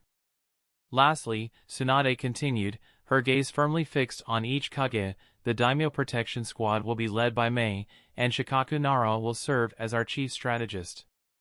At the mention of her own name, Mei inclined her head in acceptance. Ao, standing behind her, nodded approvingly, while the room filled with nods of agreement at the mention of Shikaku. He's one of the best strategists in Konoha, Koushin added, he's the right choice for the role. I think we have a solid plan here, Mifune concluded. We've each made our recommendations, and I believe these shinobi will lead us well in this war. Tsunade leaned back in her chair, her gaze sweeping over the room. Finally, she suggested the last role, a position that the other leaders had deliberately left open. But her recommendation stunned everyone in the room, eliciting a wave of vocal concerns one after another. Koushin, seated next to her, wore a grin that indicated he was thoroughly enjoying the proceedings. Oanoki looked at Tsunade, rubbing his aged chin thoughtfully. Are we sure about this? Absolutely sure he can do it? Oi. Still looking somewhat surprised by the unexpected proposal, shook his head and said, he is strong and capable, but he's, how can I say this, not very reliable. Oi. Mei, looking contemplative, finally voiced her thoughts. He is, he's certainly smart and powerful, but this is a serious role. Oi. Even Mifune, who had been quietly observing the exchanges, nodded and added, I must agree. This role is way too important. Oi. At this, all the Kages turned to look at Koushin, their eyes brimming with a blend of skepticism and hope. They each said in unison, voicing their shared concern, are you sure Koushin should be the regimental commander of the Allied Shinobi Forces, 4th Division Commander? Koushin's grin widened at their question. Why, aren't we all synchronized? Beautiful harmony. Chapter 174, There is no one faster than me. The leaders' meeting room was filled with a tense and expectant silence. The Kages, each accompanied by a trusted companion, had gathered around the large oak table. The flickering light from the lanterns painted the room in an eerie glow, their faces masked in shadows, revealing only the grim determination in their eyes. Why would they go after Yamato? Tsunade asked, the characteristic toughness of her voice breaking slightly. Her fingers, weathered from years of combat and medical ninjutsu, were biting into her nails in a rare show of anxiety. Koushin, standing behind her, crossed his arms and contemplated her question. He was not one for solemnity, but the gravity of the situation left no room for his usual wit. White Zetsu are constructs of nature chakra, and the closest thing to that is Hashirama Senju's genes. He paused, glanced at Tsunade, acknowledging her personal connection to Hashirama. I won't mince my words, but I already told you that they've been cultivating a body from Hashirama's genes. Orochimaru probably aims to strengthen Zetsu through Yamato, who also possesses those genes. There was a weighted silence following his words. The flickering lanterns casting long, shadowy specters on the walls as the room took in his statement. We need to stop them, but Yamato is at the other end of the continent, Tsunade confessed, her gaze sinking into the table. She rolled her words around her mouth, as if the admission was a bitter pill. I assigned him with the duty of following several leads and, due to his release, he has great stealth, but it seems like I sent him to their lair instead. Her fist clenched as her regret fell over her words. Koushin, sensing her unease, offered a comforting smile. His hand found her shoulder, easing her guilt with his touch. No need to worry, Lady Tsunade. I will go there and greet the enemy. A collective gasp ran around the room as every pair of eyes darted towards Koushin. Even in the somber surroundings, his words were doused in the audacity of wit. It wouldn't be cool if anyone else had the first clash of the war, he continued. I shall do the opening with a strong message and send them reeling back in terror. Across the table, the Tsuchikage, Onoki, shook his head, a smirk cracking his stony features. Let me. I can fly, I can reach there faster, he proposed, a spark of competition in his eyes. Koushin chuckled lightly. There was an air of friendly mockery about him as he crossed his arms, the flickering light of the lanterns dancing in his eyes. In all the lands of this world, old man, there is no one faster than me. His grin widened as an aura of purple lightning began to cover his body, crackling with the intensity of his claim. The room fell silent, save for the occasional sizzle of the energy that was now encapsulating him. Behold, observe the power of Lightning Chakra Cloak V2, the Lightning Dragon Cloak, he announced, his voice laced with a thrill that only a battle-hungry shinobi could truly understand. A murmur of incredulous awe rippled around the room. Tsunade's gaze remained fixed on the empty space where Koushin had been, her hand unconsciously clenching around the edge of the table. He was a whirlwind, always full of surprises, his confidence bordering on audacity. His departure had been nothing short of extraordinary. The man was a thunderbolt in human form. The afterimage of his aura lingered in her mind, a stunning display of raw power. A few seats away, grunted, a rare flicker of surprise crossing his usually stern features. Koushin's audacious claim from earlier about surpassing the Reikage's lightning chakra mode had been proven true. The initial reaction was annoyance. He had accused Koushin of stealing their technique a few months back. But witnessing Koushin's speed, even as proud as he was, had to admit that it was an unfair accusation. This was more than an imitation, it was an evolution. He glanced at Mabui, his ever-stoic assistant. Her wide eyes mirrored his shock, but she quickly regained her composure, a gentle nod acknowledging A's unspoken question. Across the table, Onoki, the Tsuchikage, grumbled under his breath, annoyance etched across his face. Showing off his flashy techniques, that kid. His companion, Kuratsuchi, had a teasing glint in her eyes. He has style, I'll give him that. Tsunade pulled herself from her thoughts, redirecting the focus to the urgent issue at hand. Yamato might already be in danger, we need to be prepared, she warned, her eyes scanning the room, passing over Mei and Ao, Reisa and Tamari, and Mifune with his guard. A nodded, his furrowed brow revealing his concern. We should start reinforcing our defenses, in case Orochimaru tries to divert our attention. Agreed, Tsunade said. We should expect the unexpected from him. As the leaders returned to their discussions, planning and strategizing, Koushin was already miles away, darting across the landscape like a streak of lightning. His form was so blurred that he could be mistaken for an illusion, a phantom in the sky. He was not merely running, it was as if he was bounding through the air, leaving afterimages and sonic booms in his wake. The rolling thunder was several moments late, a testament to his astounding speed. He smiled to himself. The look on A's face had been priceless. It was a rare pleasure to witness the Reikage at a loss for words. And the old Tsuchikage, Onoki, he had practically bristled with annoyance. He reveled in the momentary shock his departure had caused.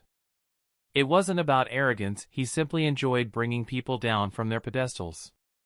As Koushin continued his lightning-fast journey towards the possible location of Yamato, his mind began to take stock of the abilities he was utilizing to make this seemingly impossible task a reality. His chakra surged within him, a great river of energy bending to his will and command. His first advantage was the perfect chakra control perk, further evolved by the web weaver key. The key enabled him to weave intricate webs of chakra within his body, like a network of invisible threads. It allowed him to control his chakra to an unprecedented degree, reducing the amount he needed to spend on a jutsu and permitting swift bursts of chakra to amplify his speed when required. His second boon, the Tailless Tailed Beast perk, provided him with an almost unlimited reservoir of chakra. No longer was he confined by the restrictions of the human body, his reserves rivaled that of the tailed beasts. This was the key that allowed him to maintain his lightning dragon cloak for such a prolonged period. Any normal jounin would have exhausted their reserves and collapsed within moments. Lastly, his elemental chakra perk gave him the extraordinary ability to transmute his chakra into its elemental form, even within his body. Without this perk, his lightning chakra cloak would never have reached its second stage. All these abilities swirled within him, the harmony of their combined power making his speed nothing short of phenomenal. Chapter 175, Your Call. The still forest was shattered by a gust of wind as Koushin landed next to a nondescript tree. His arrival was so swift that the nearby trees seemed to bow in deference, their leaves trembling in the wake of his passage. "Yamato-san, come out wherever you are," Koushin called, his voice echoing softly through the forest. A whisper floated back on the breeze. "Go away, I'm on an important mission." Koushin chuckled, the sound filled with a warmth that contradicted the chilling situation. "You're exposed, Yamato-san. I'm here to take you back. Forget the mission."